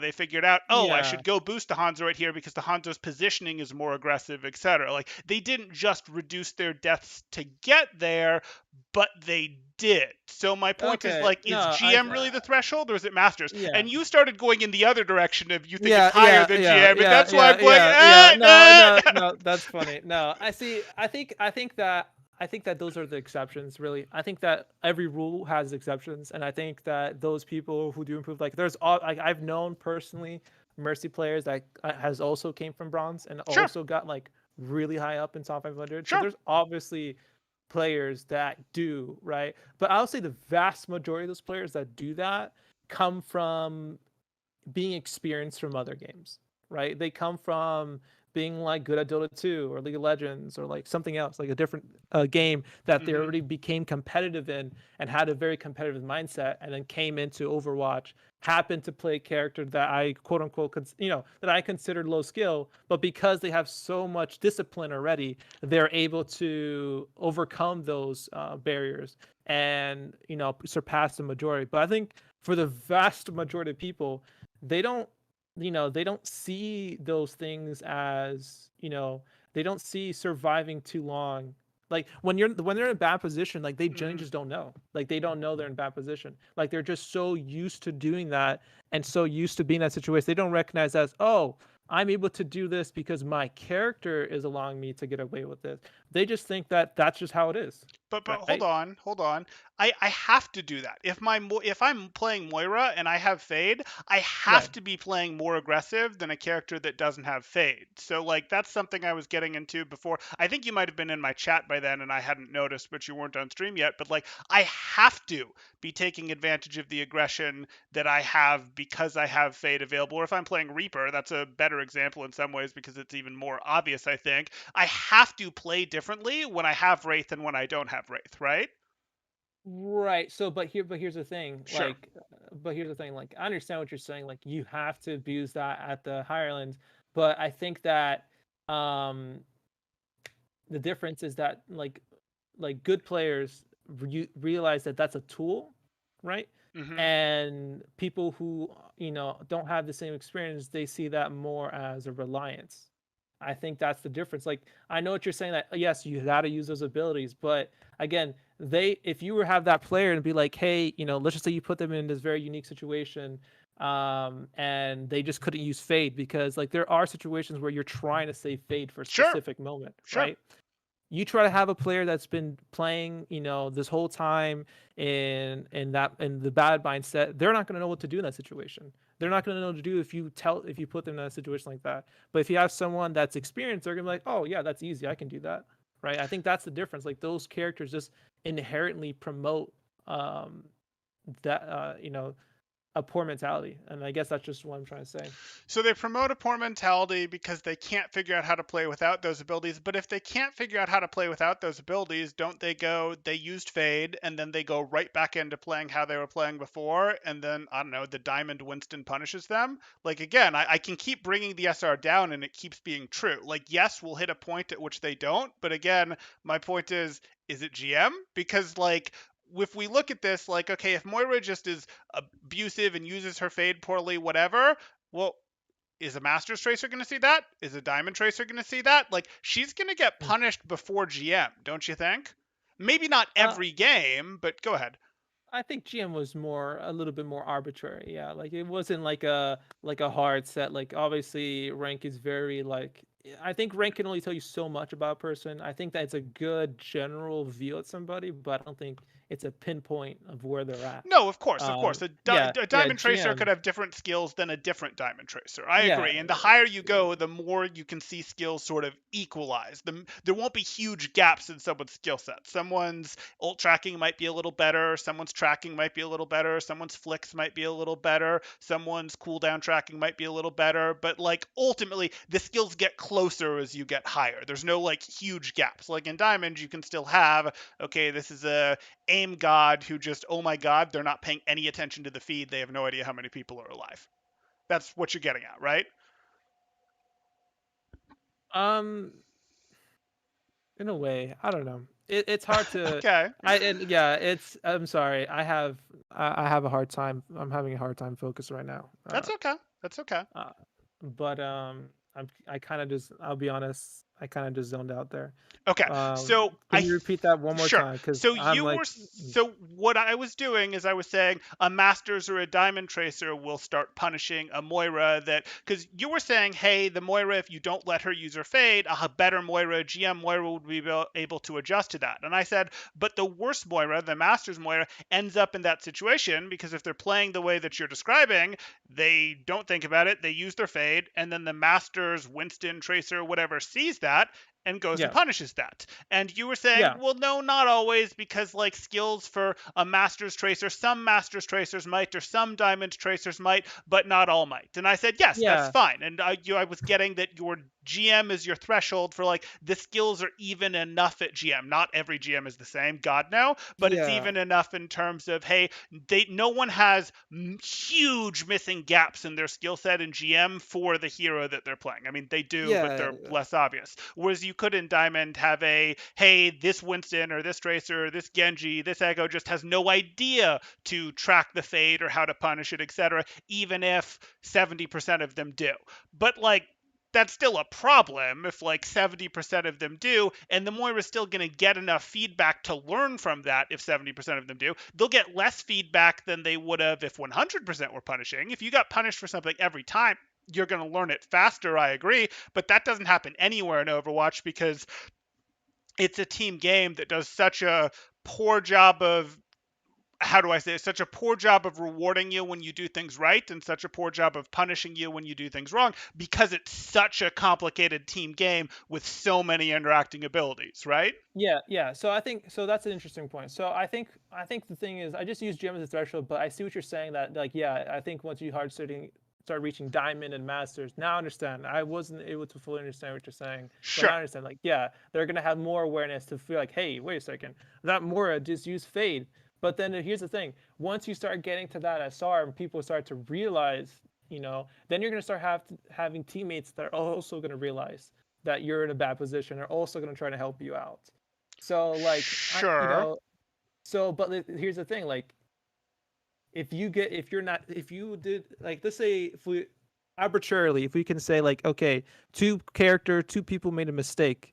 Like Mm-hmm. I think we've agreed. I think I'm kind of just drilling in, but Sure. like if two people make a mistake and they're one's playing a harder character, one's playing an easier character, like the person with the harder character is gonna more often than not know when they made a mistake than the person like because again I think you've coached people, you've known that Sure. they're some people just don't see the mistake, like they just like I don't know what you're talking about. Like, what do you mean I'm making a mistake? Like, they just don't know because they're so used to doing it. And I think yes, it's a team game and it's not simple. It's very gray, and the game doesn't tell you all the time when you're doing something wrong. But I think that playing harder characters will show you more often than not when you're doing something wrong. Um, yeah, and Sure. like again, and I agree. Like, obviously, like there are exceptions to the rule. I think there are. You can be like, you know what, fuck it. I really like Mercy, and I'm gonna become one of the best players at this rank. Mm-hmm. I'm gonna become top 500 Mercy, or fuck what this guy's saying. I Let's can. let's ease up on the curses. YouTube is less Oh, friendly than Twitch on this. All good. All oh, good. You're oh. fine. You're fine. I'll say, yeah, yeah, screw, screw, this guy. I like junk rat, and I can become really good. Like, yeah, you can. Like, it's totally doable. But I think that very few people will achieve it unless they already had like, Unless they already understood how to improve. I mean, what yeah, we're unless they really have good. getting into is it's hard to understand how to improve. And if you have a background of understanding how to improve, you can really improve in almost anything. But the Yeah, feedback mechanisms are more obvious to you on heroes that are less, that you have more safety, have more outs because they sort of have to mess up twice. And the opponents have to be good enough, and they're not consistently going to be a good enough. They're inconsistently going to be good enough to punish you for that happening. So it's harder to see through the web to I need to do better. Now I'm going to flip that on you because I'm going to okay, say, okay, that let's pretend that that's true. Let's hold that true. Most of the characters that don't have these defensive outs, as we're talking about, most of the characters that didn't make your list, not all of them, but most of them, if we look at your hmm Overwatch hero list here, let's go to DPS for a second. Let's cross out. Are you still looking at my screen or no? It's totally yeah, I'm fine still if you aren't. I'm So looking at it. I'm crossing out. Who else do I need to cross out here? Who was on your list? Was this it? Or did it include Uh, Sim? I don't remember. I can check. No, I didn't Okay, include sim. that's fine. So if you look at most of these heroes, and you aren't successful, are you going to think to yourself, oh, well, my problem is, I died? Or are you going to think to yourself, if I just aimed better, if I just comboed a little better, if I just hit another sticky, if I just hit another shuriken, if I just, you see what I'm saying here? What's pretty easy to go with these characters, like, well, if I just aimed better, I wouldn't have to have improved. I wouldn't have died. I just got out aimed, and I'll aim better next time. And that's just as stagnating for your skill as not really thinking about that fade or whatever. Oh, I needed to not use that fade. Because, like, you'll improve with your accuracy over time. Don't get me wrong. That'll happen as long as you're putting some effort into it and you're not just lazy aiming. You will improve over time. But it's really easy for players, and I find especially players of heroes like these, to go, oh, well, the problem is I didn't aim good enough. In fact, sometimes they're less likely to seek out coaching because they think, well, what's coaching going to tell me? Coaching is just going to tell me I need to aim better. You see where I'm going with this? Yeah, no, see, I see that. See, that's a fair point. Like, that is a criticism of the most characters, not all, of course, but most characters are harder. Do require you to have better aim. Not all of them. There's obviously exceptions, and that is definitely a trap that people fall into who do play those good characters. They're like, oh, just I need to land my shots low. If I land my shots and had aimbot, I would have won. But I think though, what the characters like Reaper and Bastion and May, the problems with them more so than the aim is more so the fact that the positioning. I think that's the more like on Ash. It's like and this is Overwatch is one of the few games where I feel like that you can play against a hacker and actually win Oh, absolutely. because aiming is, yeah, it's important, but it's not nearly as important as your game sense and your positioning. And Well, it's Reaper, no, no, no, no, no, no, no, no, no. Hold on, yeah, because, like, hold on. Like, yes, game sense and positioning are important, and I don't want to be like aim is the most important thing in the world. But the reason that you can have more success in Overwatch against hackers with aimbots compared to other first-person shooters where they're using aimbots is because Overwatch is ability based. Like, part of why you can take down hackers is because, okay, we're going to coordinate a dive on them, and Diva just puts DM in the hacker's face, and it doesn't matter. We just outplayed them. Like, some of it is, yes, their positioning gets bad, but a lot of this has to do with Overwatch as an ability-based game as much or more than it's a first-person shooter-based game. I see what you're saying, and for the sake of argument, let's just go with that. Okay, Um, but what I'm trying to say is that, like, on like Echo, like, here, that's a great character. Like, she can fly, right? That's like, sure. you would think, like, oh, she has a great mobility option. Like, why aren't you putting her on the list? Like, simply because her hitbox while in the air is massive, right? She has a very massive hitbox, one of the biggest when she's in the air. And also, to use her abilities effectively, the amount of game sense that you have to use, and amount of the amount of characters that you have to know how to play to use her ultimate is very high. So the amount of skill required for her is incredibly high. And if you dedicate enough time to playing Echo, you will, like, in just passively just learn the I game think from a different perspective, more I so than think playing. everyone would agree that Echo is probably one of the best characters for, if you master Echo, you have to be good at every hero because of how duplicate works. Not just her kit is complicated because of how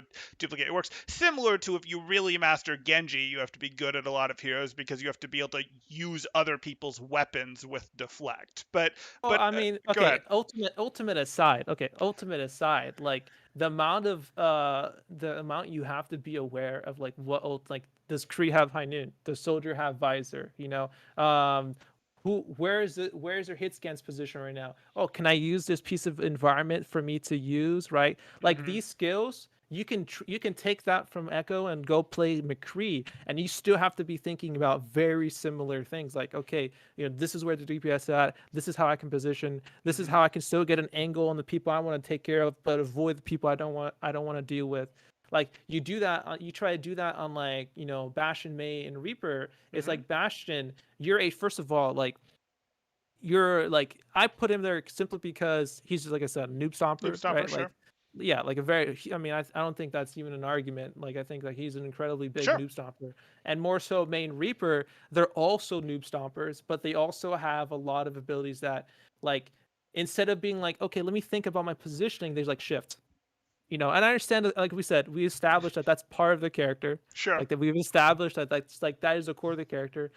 But I think that's exactly why people should avoid them, because you have to have very good discipline to recognize that you're using that ability not as a reliance of your lack of positioning, but But because you're sure. trying to get the most value out of them. But the caveats that we've established for this so far is the threshold for which that gets punished is probably somewhere below GM. It gets punished more consistently the higher you go up. So Yeah. GM probably isn't the appropriate threshold. And the other caveat we've established is like, oh, if I'm in trouble, I'm going to just shift. But again, with these heroes that don't have these things, it's very easy to fall into basically the exact same trap of, well, if I just aimed better, I would have won the duel. My problem wasn't my positioning. What's positioning? I just needed to aim better. I just needed to click his head better, is their version of, oh, I'll just press ice block. Oh, I'll just press And wraith. yeah, I mean, sure. I mean, yeah, that is, yeah, of course. That I'm not going to even argue that, but like you have two pitfalls that you can fall into, two But now we massive, have the whole cast. Go yeah. ahead. So but here's the, yeah, I know, like that's why you need coaching, and that's why Sure. I really like, because I So think coaching really, is this was a important. paid infomercial for coaching, guys. I'm kidding. I'm No, kidding. no, I don't coach anymore, so Oh, people okay. can't even get coaching from me even if they wanted to. But I think that like just in general, like watching it. I mean, me personally, what I did to improve, like I just looked at like top players and just studied them like fucking crazy. Sorry, like Sure. crazy. I just really like watched them and even criticized them. Like I don't really fully agree with that play style. Of You course. know, Absolutely. uh, um, I think that that's what everyone should do. I just find it like on average, in my opinion, and it's just it's harder to recognize those same mistakes. Like I would say honestly, like Doomfist is a good one for GM. Like I think Doomfist, in my opinion, again, this is a Hmm. very subjective. I'm not gonna even try to pretend this is objective. It's purely subjective opinion. But I think Doomfist in like higher ranks is a good like noob stomper, quote unquote, for less experienced GM Stomping players. those noob GMs. Sorry, go Yeah, ahead. Go ahead. Again, top yeah, half a no, percent of the population, but go ahead. I I call them noobs understand. too. Go ahead. Yeah, but like dude, I mean, be honest, like Doom is like unless you have God communication, like not God, but really good communication, he's very hard to deal with in higher ranks. Like Sure. I think that, but that's more, that's more like that's much more subjective than what I was saying earlier.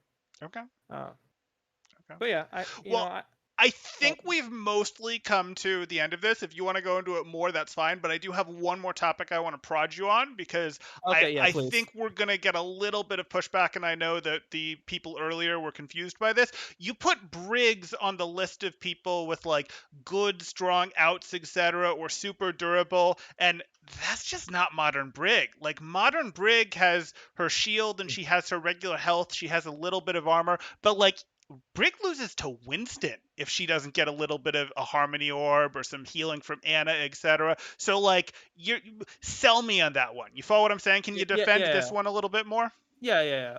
Brig actually, I mean, maybe not in like, I don't know, maybe I should say this, maybe not in like lower ranks, but Brig pretty hard, not counters, but definitely makes Winston life Of a course. living hell Absolutely. if she lands the flail. If she lands the flail as he's diving, like either the Winston has two choices: use bubble super early and Right. not be able to use bubble when he engages, or get flailed away and not get value from the dive. So either option is terrible. But in lower ranks, I do admit that Briggs are not able to land that. Yeah, I I mean, include if Brit. I see a Yeah, gold Brig whip shot out the Winston before he lands and then bash the diva in a dive, I'm like, oh, we're smurfing. But go ahead, go yeah, ahead. that's where, yeah, exactly. No, but like I think that in lower ranked Brigida, like the passive heal is not much. Like it's like 16.5 or something like that. It's like it's Sure. not impressive.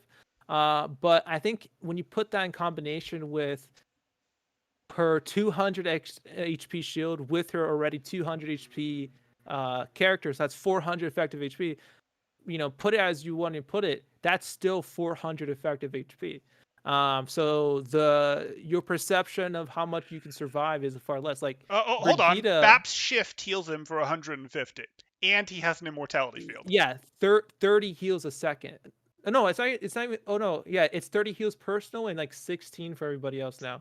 Right. It's only 30 heals a second though, right? Brigida has 16 heals a second, and she has like already like not in 5 seconds in the future, Mm-hmm. but right now she has 200 HP on her shield, and that's like a huge But deal. BAP is also way more threatening. Like, BAP's damage is way more threatening to the person that's trying to stay in and finish him off. And he's also got the exo boots to put him in the air when there's a tracer against him to create a little bit of a fall off range for that to do a little more time, to then put damage pressure on the tracer, etc. Like, putting the relative survivability of those heroes and the bulkiness, I think it's a pretty tough sell, honestly, to be like 150 HP self heal plus exo boots plus lamp plus more dangerous weapon. Admittedly, Brig has the bash, and I don't want to undersell that. Versus Inspire, that she does have to proc first, isn't necessarily procced, though should be procced. And hey, she's got 200 HP, not much of which is armor, and a barrier. And her barrier, it regenerates fine, but Uh, it's not regenerating but super fast. Go ahead. Yeah, but here the difference is Baptiste is like, yeah, he has immortality, but again, it's 150 HP. And yeah, like I guess you can make that argument, like, yeah, that is effective HP because you have to shoot that before you can shoot Baptiste. Mm-hmm. I think the massive difference is Baptiste could definitely shoot you back, and I don't want to go into the aim topic, but in too much, but I think that there's definitely some, you know, you definitely have to put a lot more effort in terms of aiming, There's but absolutely something to be yeah, said for, hey, if you played a lot of Mercy and Moira, you haven't developed your aim as hard as someone who's played a bunch of Zen and BAP. Like, I yeah, was never fighting you on that, but like, we were putting that out of it, and we were saying the fundamentals of Overwatch when we had that discussion. And aim is a fundamental of Overwatch, but there's many others. Sorry, continue. yeah. No, you're fine. But I think like in general, like Brigida can just like the simple combo is stun bash. Like that just gets them out of there. Like, yeah, Baptiste can jump and he can get out of situation, but it's more like you have to like preemptively prepare. If you want to get instant value, you have to preemptively. So you have to have game sense. You have to Mm-hmm. preemptively prepare your shift. I mean, your jump, and then you Mm-hmm. have to be next to a position, a high ground where you can't get value. Because if you just jump in the middle of nowhere, you're just gonna get shot. You're gonna get killed because you're just a falling target. So Sure. you have to preemptively prepare yourself to be next to a good position, and Mm-hmm. you have to preemptively charge your jump. While on Brigida, it's just like someone dives on you, and you're like, okay, bash in, whip. It's like, okay, and then you Uh, just put your shield up, and then you just walk away. No, no, no, no, no. I mean, Because the again, I'm reality is speaking. I'm people speaking play out of like, lower star. I'm okay, speaking lower okay, star. I'm okay, not but like, speaking. okay, but what we run into is again how low SR, because again we can do this dance again, and we can go, okay, like diamond tracers, and I'm just using diamond. We could use plat. It becomes less true in plat. We'll go, a plat tracer isn't actually going to hardcore fight a brig in brig's bash range. They're going to go, let me soften you up, let me soften you up, let me soften you up, let me eliminate you type thing, and they're not going to be able to because the brig will get help from the Ana, the Zen, whoever they've been put on the field to bodyguard for. So that's fine for the hero, but like that's not actually like compared to BAP. Well, you just can't play at that range on BAP because he'll destroy you. Like if you try to play at that range Yeah, on BAP, he'll destroy you. So like Brig is never actually going to get her bash off. Like Brig isn't really going to get your bash off on you unless she surprises you or you're not you're bad, but you see where I'm going with this. Like I think it's a yeah. little disingenuous to be like, hey, she has the bash and she has this. You actually are under a lot more pressure to deal with BAP quickly than you are to deal with Brig quickly in some ways. Because If they have the skill to do it, right, because BAP if is the putting you on a Baptiste. timer. Yes, Yeah, if yes. that, yeah. So, but here's another thing. Like Brigida, really, I mean, you're supposed to play a lot more of a bodyguard with her, but that's Hmm. not how people play Brigida. You know, Sure, but that that's doesn't mean they're that is right. not that is not how people play Right, Brigida. but that's Brigida why is they take meant to trips to be. bronze and silver. Go ahead. Yeah, but even not even bronze and silver. Even in like masters and diamond, like they still like they play much more assertive than they should because they're so used to being tanky and so used to um like But those aren't real brig players. Those are people mostly because like you can't spend time in Masters trying to play an aggressive brig outside of rally. Like you are going to get farmed by Reinhardt if you're doing that. You are going to get just like chewed out alive. Those are people who flexed over to brigs for a game and have the complete wrong understanding of her because they haven't put any time into her since then. That's no, not Go ahead. I'm talking about Briggs that play as an off tank. I'm talking about No, I Briggs know that what you're talking about in terms of like how they're playing, but I'm talking those aren't actual brig players. Those are people who are like being flexible and filling on her, or they flex queued and they got support and they got told to go brig, or they know that they're supposed to go brig, so they go brig, and they play her completely wrong. Those aren't people who are putting any serious amount of time into trying to improve on brig. What you're seeing in terms of like a brig in Masters that's playing brawly outside of rally is not really a Masters brig. There might have been a Masters brig back when brig was designed like that. There's someone who hasn't put any time into her at all, and if they did, they'd either fall or quickly get better. Like that's not really a Masters brig. That's just the game is going, oh well, your support SR is this because this is what you do when you play BAP, so we're gonna guess that this is what you are. You see what I'm saying? I see what you're saying, but like I don't know. I mean, maybe you see different brigs than I've seen, like brig one tricks that I've seen, like brig one tricks that I know of that I've seen that I used to work with. Sure. They were they just did not like they were like they. I mean, most of the ones I've seen came from Hmm. when brig was OP, Of and then course. it just kind of stuck with her, right? Sure. That's just kind of what I've seen, and those players like on average, like I their game awareness has just not um, been keeping up with the times. And I attribute that to again the self heal, the shield, and overall like easy to land stun and boop abilities, like because you can just stun and boop them very easily. I mean that's just my personal take on it. And again, like I think that again there is high skill. Like I've seen good brigs. I'm like they're freaking they're Sure. freaking really good. Like Sure. when I see a really good brig who knows who to bodyguard, who knows when to use their flails. Like like I'm not saying that these characters again Right. can't have high potential because they Yep. totally can, but most people like I doubt like even in masters the even in top 500 for crying out loud it's rare that I see a brig thinking about like oh shoot I should be with Mana. They're thinking my team is trash, I need to do something. That's what they're thinking, and they're playing more aggressive because of that. But in reality they should be trying to be more preemptive. But but that's a little bit more of an exception. But most of Okay. the time, in top 500 GM, they're fairly good. But at least in my experience, even in Masters, like at least from what I've seen, I don't know, Hmm. maybe you've seen different. At least from what I've seen, they play, they think they're much tankier than they are, I I think and everyone who plays Brig, I think we've just had different experiences here, and I think it's a little hard to identify because what we're seeing yeah, is, am I categorizing too many people that are just getting destroyed because they're playing too much in the front line as, oh, they just haven't played very much Brig yet and they used to play her, or are you categorizing, oh, they're a Brig one trick, they play Brig, when really they haven't played much of her since then? Like it's really hard for us to know which of us is wrong on our scale here, and yeah, so it's just sort of becomes like our thing that doesn't match what I've seen, or when I have seen it, I've been like, oh, this is a brig that is very quickly on their way down because they're playing her in the old way, and they might not go down because they might quickly turn it around, or they might stop playing her and go back to playing Mercy, Lucio,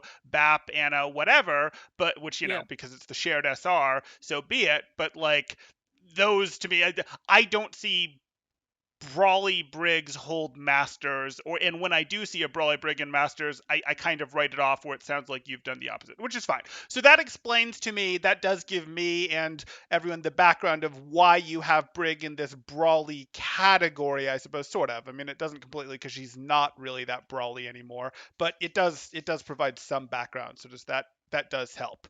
Um, I think I'm probably good there. Do you have anything more topic wise, question wise you want to get into? Thanks for coming on, by the way.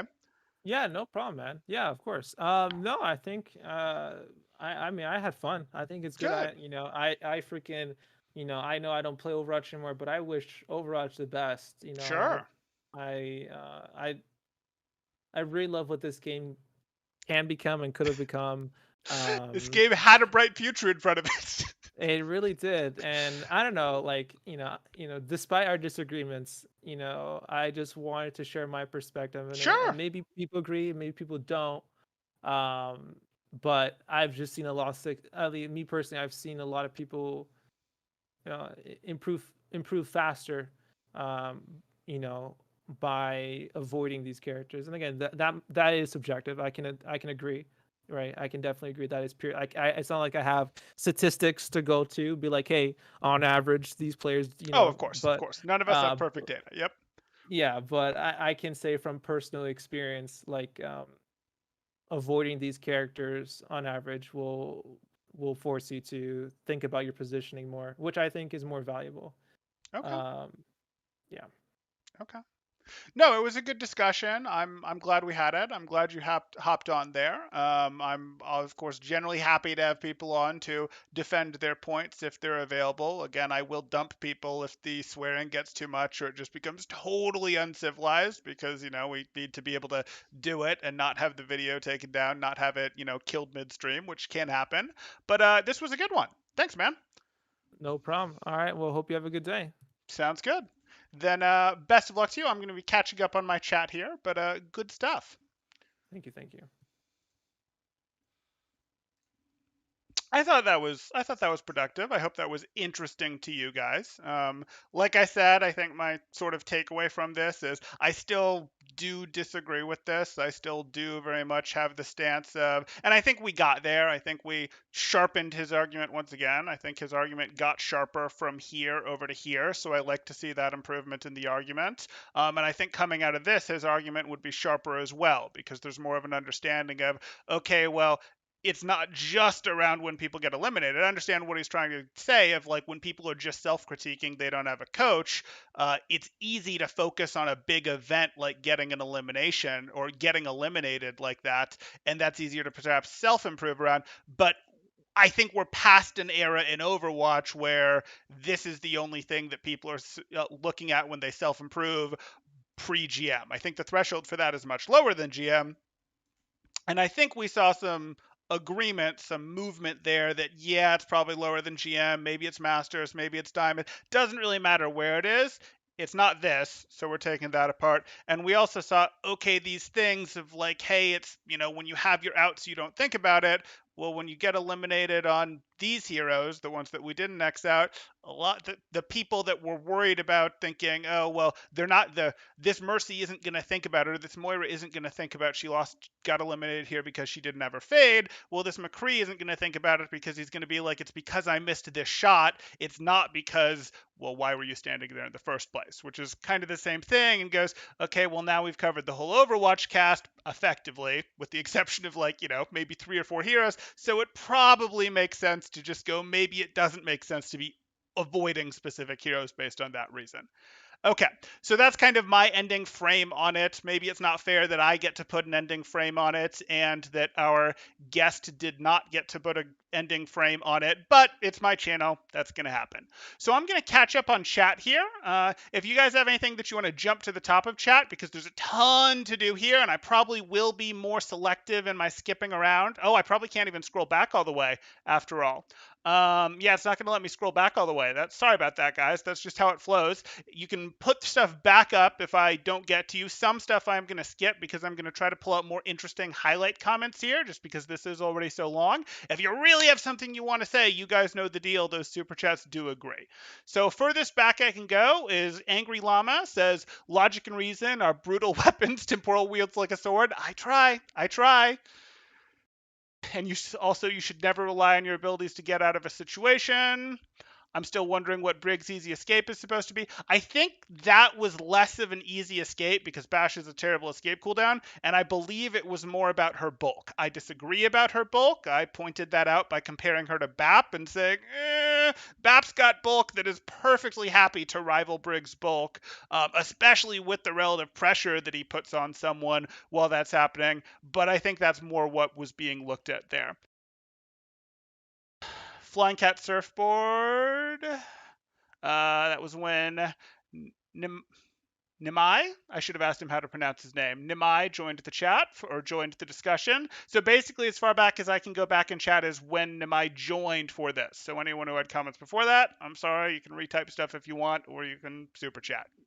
Zenyatta is the only hero to play till GM. Yeah, I mean, we had like 4 heroes, and GM was the only true one. Temporal's criminal justice degree is showing in his ability to handle argumentation. I like debate. I do, actually. I like to debate long before I had my criminal justice degree, but okay. My credentials are better. Damn, Temporal showing who is boss. It's right. Turbovoltic is scared. Fair. Mm-hmm. Can hear on my end. Yep, saw that. I don't know. Temporal and Nimai are both adults. Yep. I don't expect dumb behavior. Yeah, we did fine. That was handled well, I thought. Okay, Temporal, can you make the other guy louder? We maxed him out after that. I hope you guys could hear. Val thanking Angry Llama for a funny video. Cool. Blow GM, I mean, that's just a losing fight. Yeah, it was, and I think we proved that. I thought it was hilarious when we started going in the other direction of even the GMs aren't good enough, and I'm like, oh boy. But that's okay. That's okay. Thank you. No problem, Bunny. You can't understand when your ability is being punished in Masters. Crunch laughs at that idea. Bastion can be a solid pick. Even when I was in gold, people used to call out Moira no fade. That's true. But again, it's going to get punished less reliably in gold than it is in diamond, than it is in GM. I still think you can work off of this feedback because I don't think Overwatch ever gives you the perfect, amazing feedback that you'd like. That's actually part of why on any character, if you can play above your rank, it's faster for learning if you can play a little above your rank, because things that you do wrong more consistently get punished and you do learn faster in that environment. The problem is you lose rank and get back down here and then they don't again. But hey, but yeah, it happens at every rank to every character, so you just have to be able to figure it out. You have to have that self-improvement mindset. The only part I agree with is that you shouldn't one-trick a niche hero, but there are so many people that play too many heroes and people that play too few. Okay.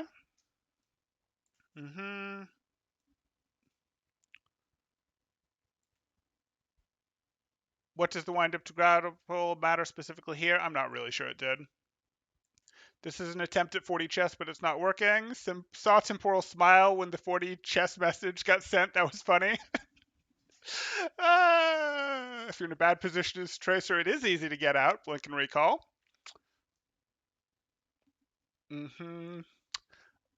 James Daly is summarizing that argument as a Widow player uses more game sense when they press shift compared to when a Moira player presses shift.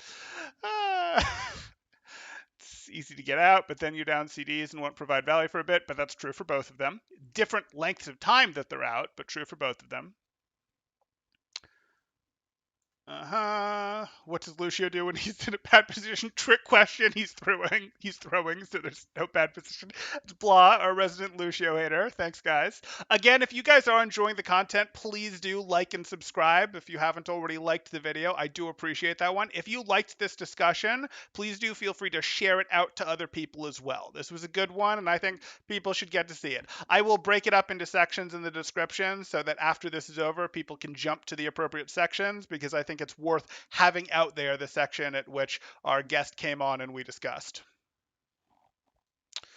Brings up peak timing, then goes back to getting out of positioning. Isn't grapple just as good? Let me jump a little faster here.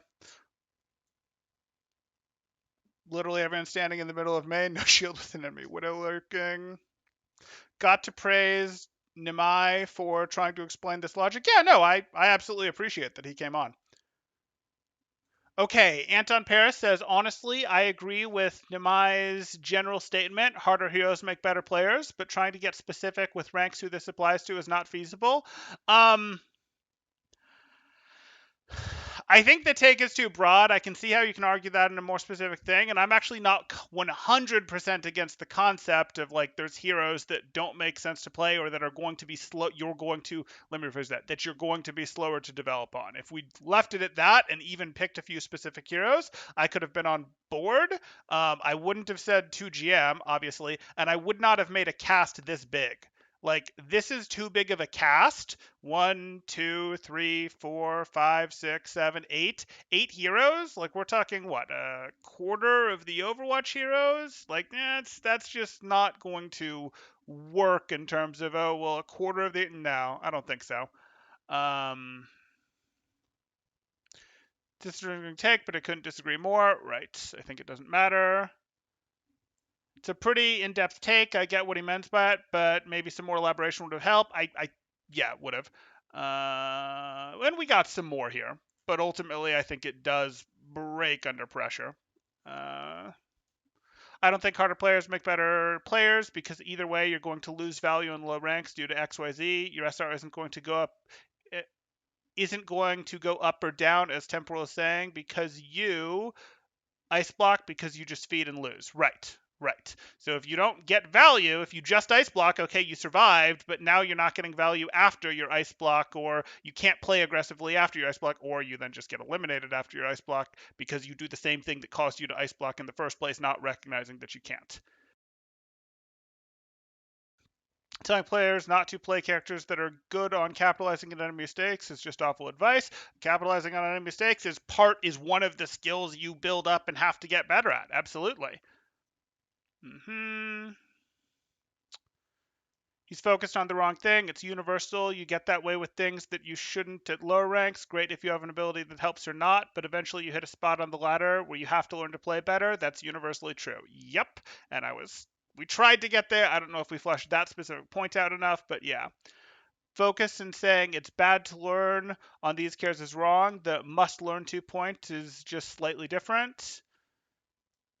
Temporal is saying Lucio to trigger me. Yes, blah. Fair is permitted, but not mercy. Blah says so. Today's lessons, kids, you don't have to be smart to get to be a top 500 out player or climb from a genuine bronze player. Rough blah, rough shot, rough shot. We were pretty civil, but you get to take your troll shots. That's fair. Val says if I paid a coach to teach me how to play Mercy, then told him I'm not GM yet, I would not be happy if he said don't play Mercy. Well, I think you would probably work out what the plan is going to be before you pay him in that case, I would hope. But I also think, as we did clarify here, he was happy or he did work with some Mercies that he were specifically going to be Mercies, etc. Does he think Brig can still survive bad positions? Apparently. Seemed to back off a little bit of that at the end, but apparently. I don't think there was a full back off of no, she's actually squishy now. Or if there was, it was like, well, people play her like she's not. Well, okay, but like that means they're getting punished and should learn faster, so that's counter to the previous point. Or the major point. If that wasn't true, she wouldn't be one of the least played characters in low ranks. Why wouldn't you use the tools you have? If you have invulnerability, why would you not use it? Transferable skills only matter if you're not one-tricking your hero. Thinks GL abilities will teach you bad habits. They will. You should win all your games without using any abilities. Just M1 and melee. There we go. Just going on tangents. Did we go on too many tangents there, Kaga? Because I thought we brought most of them back and tied most of them back as relevant points. The get out of jail cards exist, so use them.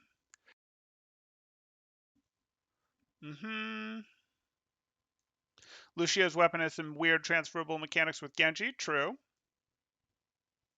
Do GM Sombras not use Translocator when in danger?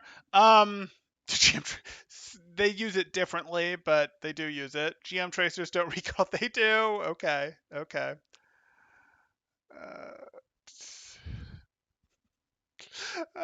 Blah taking more shots at Lucio. Oof, that's a rough one comparing to your Overwatch there. At GM, if you're not aim dependent, isn't nearly any hero not really transferable. sort of. I mean, there are some heroes that you can get away with. Mm, if you play main tank but don't ever play Ball or Orisa, so like you do Winston, Rhine, you could get away with it. You don't have to have the most accurate fire strikes in the world. You could still get away with your Mercies, your Moiras to a limited degree. So there's some you could move around those heroes in GM. But now it sounds like he wants to curate everyone's hero choice to suit his personal preference. I hear you. Nature versus nurture, we did get into that. Assuming both people are playing and focusing, surely the other brain power goes elsewhere.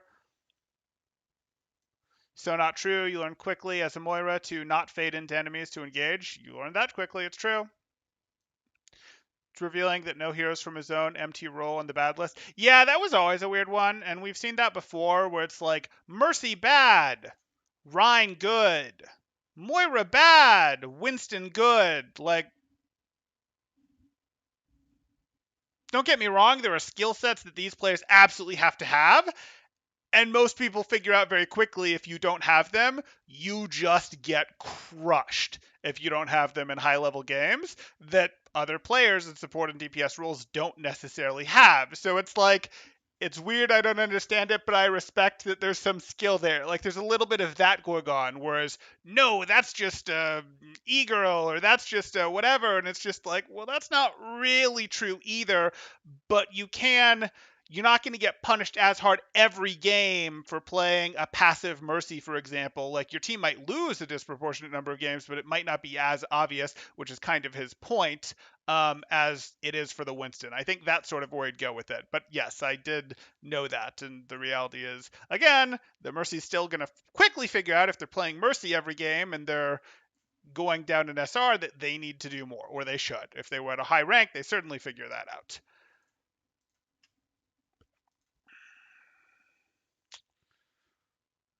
If you don't, you probably don't care about gaining rank. If coach told me not to play Mercy, coach is fired. That sounds like Val. Yep. It's the same mindset where players like Zebosai didn't respect Mercy as a hero, and then when they had to play her for Owl, they were no goof, no good, and lost their jobs. That definitely happened. You had a lot of Lucio one tricks who just had not put any time into Mercy. Now, I understand it. You also had a basically Mercy comfort pick who did not do very well at all when Lucio came back in. But hey.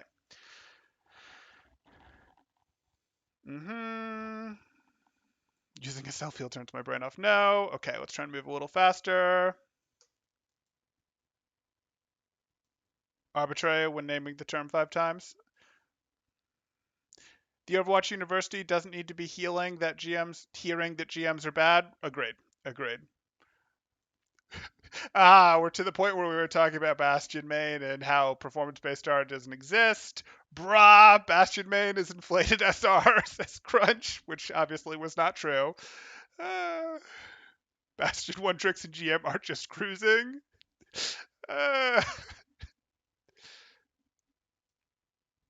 Oh my gosh, that was the one thing not to say. GM can't eliminate Bastion wheezing. Gonna make me start wheezing.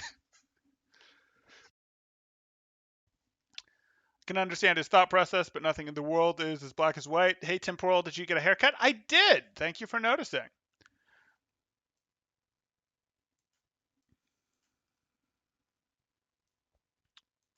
I'm almost caught up, guys. I'm moving a little faster now, so I'll be interacting with you live in a minute.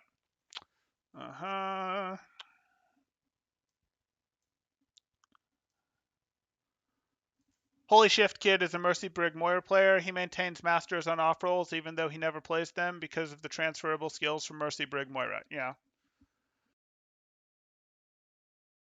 I was still in the open being stupid. You don't just play Anna and gain this skill. Sure. Exactly, Temp. You need to make use of the extra survivability, like a Mercy that just plays Zen is going to be on the front line trying to GA. Come on, buddy. Characters with abilities are bad, obviously. Right, Lucid? I mean, that's sort of where we originally came from.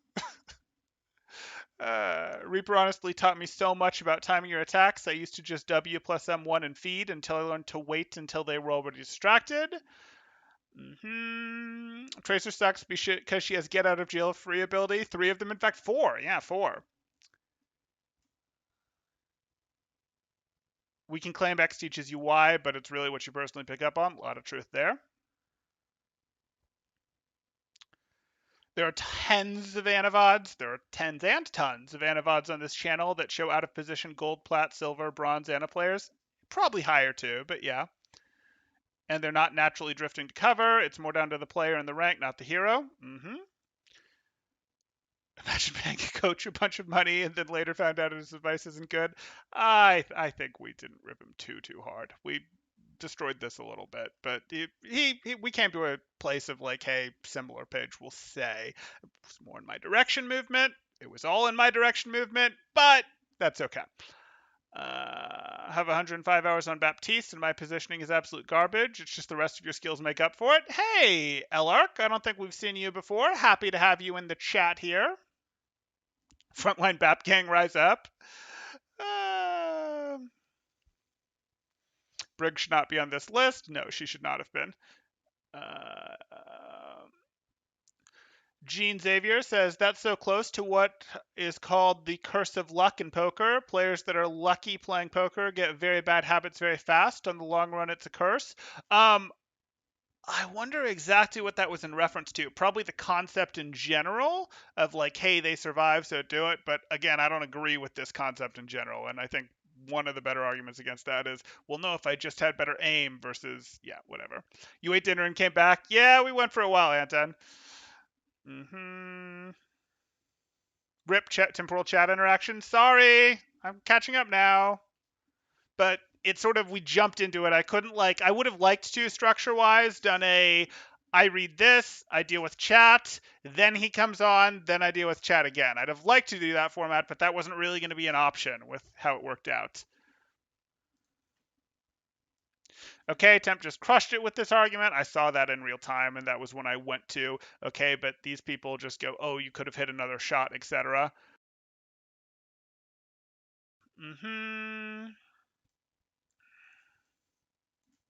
But there are so many examples of Anna's or VODs being out of position. Yep. Crunch is pulling his hair out. Orisa is pretty much the only tank that gets massively buffed by Aimbot. The only main tank, and Bull does get a buff from it. Zarya definitely gets a buff from it. Diva's certainly not going to complain.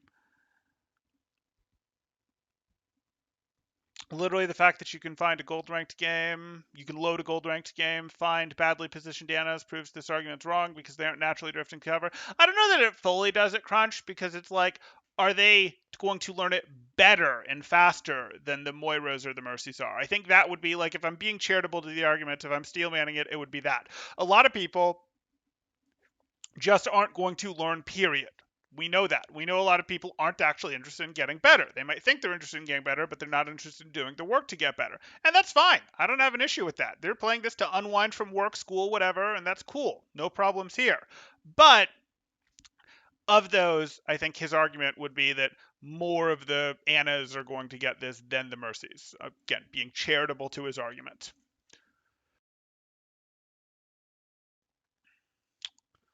One of the biggest one in the air, lol, compared to what other flying heroes or tanks? Yeah, I had to sort of not. I chose not to interrupt there. And fair is pretty darn big in the air. Okay. Lamau, Temp Savage. Let's not hate on this guy too much. It's an interesting discussion, and there's some truth, just not put into words pretty well. Yeah, it was an interesting discussion. Brick is delicious hog food. Shouldn't use her due to anti-synergies with her team. That's Brig. Okay. Yeah, Brig shield is 250. Her health is 200. Been like that for a while. I don't think that makes her vastly tankier than what he was putting out there as the numbers in the discussion. But yes. I respect them for coming to argue the point, but the point is bad.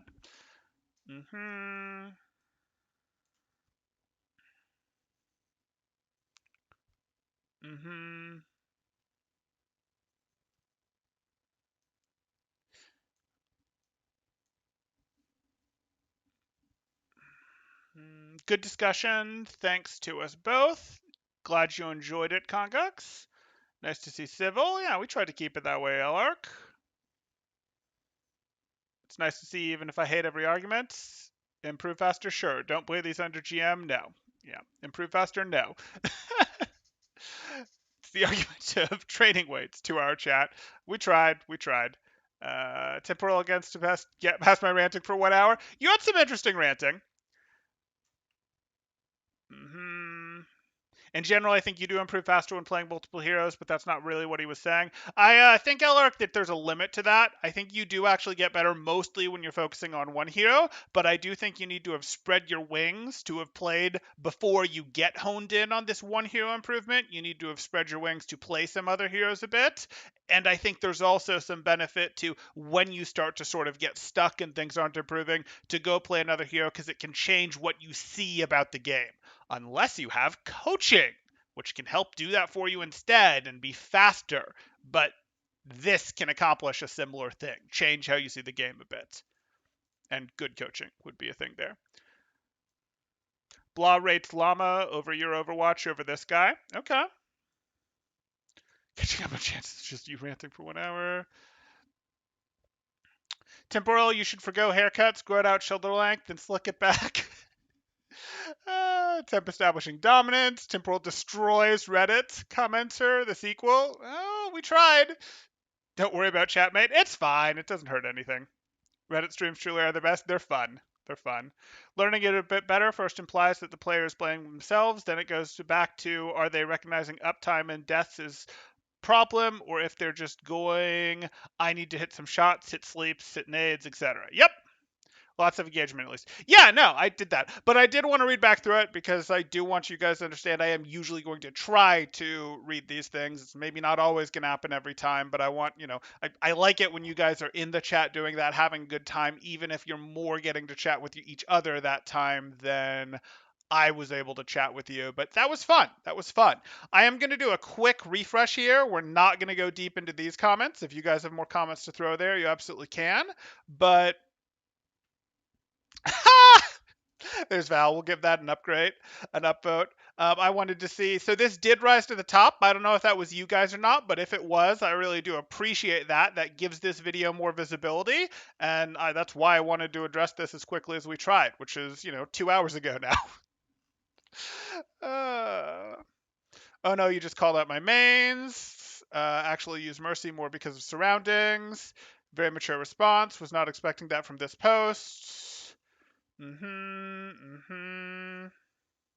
This turned out way longer than intended. The less I agree. A player relying on hero gimmicks without learning new strats is a player problem, not a hero problem. Don't avoid heroes just because someone thinks they are bad when learning to switch how to play into strengths.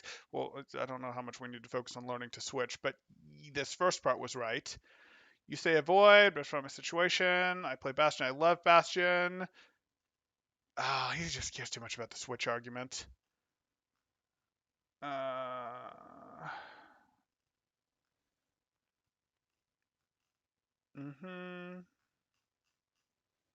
Fine. I'd say this is a mild take. I get where you're going. Psh, I didn't keep it mild. If you guys saw the first 50 minutes of this stream, I was anything but mild.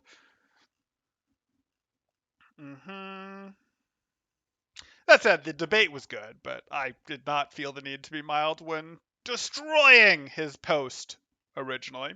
And I still don't, because it's more fun that way and I was right. But that's okay. That's okay. He did do a good job of coming in and defending it. And that was, well, okay, maybe not like an amazing job of like it's actually well defended, but he did, he was civil about it. He made his points. I'm definitely glad that we had him on here. Okay, so I think we've got a couple more here. This is most definitely not a 24-minute VOD review. Let's let Temporal, we did it, chat is over. Let's let Temporal go, boys. Are you guys going to, though? Llama was never meant to be taken too seriously. He never claimed to be expert. You watch him for entertainment. Your Overwatch is bad because it claims information is good. Okay, there's Val's take. Initially for Llama, maybe, but the things he's doing now are just wrong and bad, says Blah. I feel like being a coach does implicitly make you claim to be an expert. Fair, fair. Mm-hmm. Seeing Reddit coach gets utterly destroyed by CHAD contenders coach using facts and logic. Oh, are we Ben Shapiro now? Is that what's happening? Okay. You can take that to the title bank. Okay. Okay. Wow, what a great title. Okay. Uh, do I want to make that the title? Oh. Oh, kind of. Kind of. Can I fit that? Just for you. Just for you. Does that work with my thumbnail?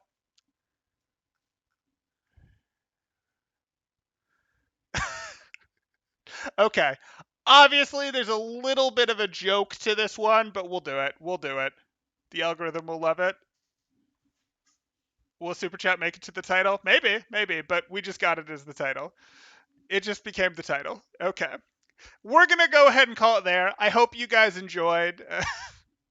If you guys did, please do go ahead and like. And if you really like this one, please do feel free to share it out. I will go in here and edit it to break it up into at least a couple sections so that people can see where the actual debate started if they like, as well as the coverage sort of the previous thread versus the coverage of this thread. I'll do a couple sections for that. Okay. Thanks, guys. Temporal out.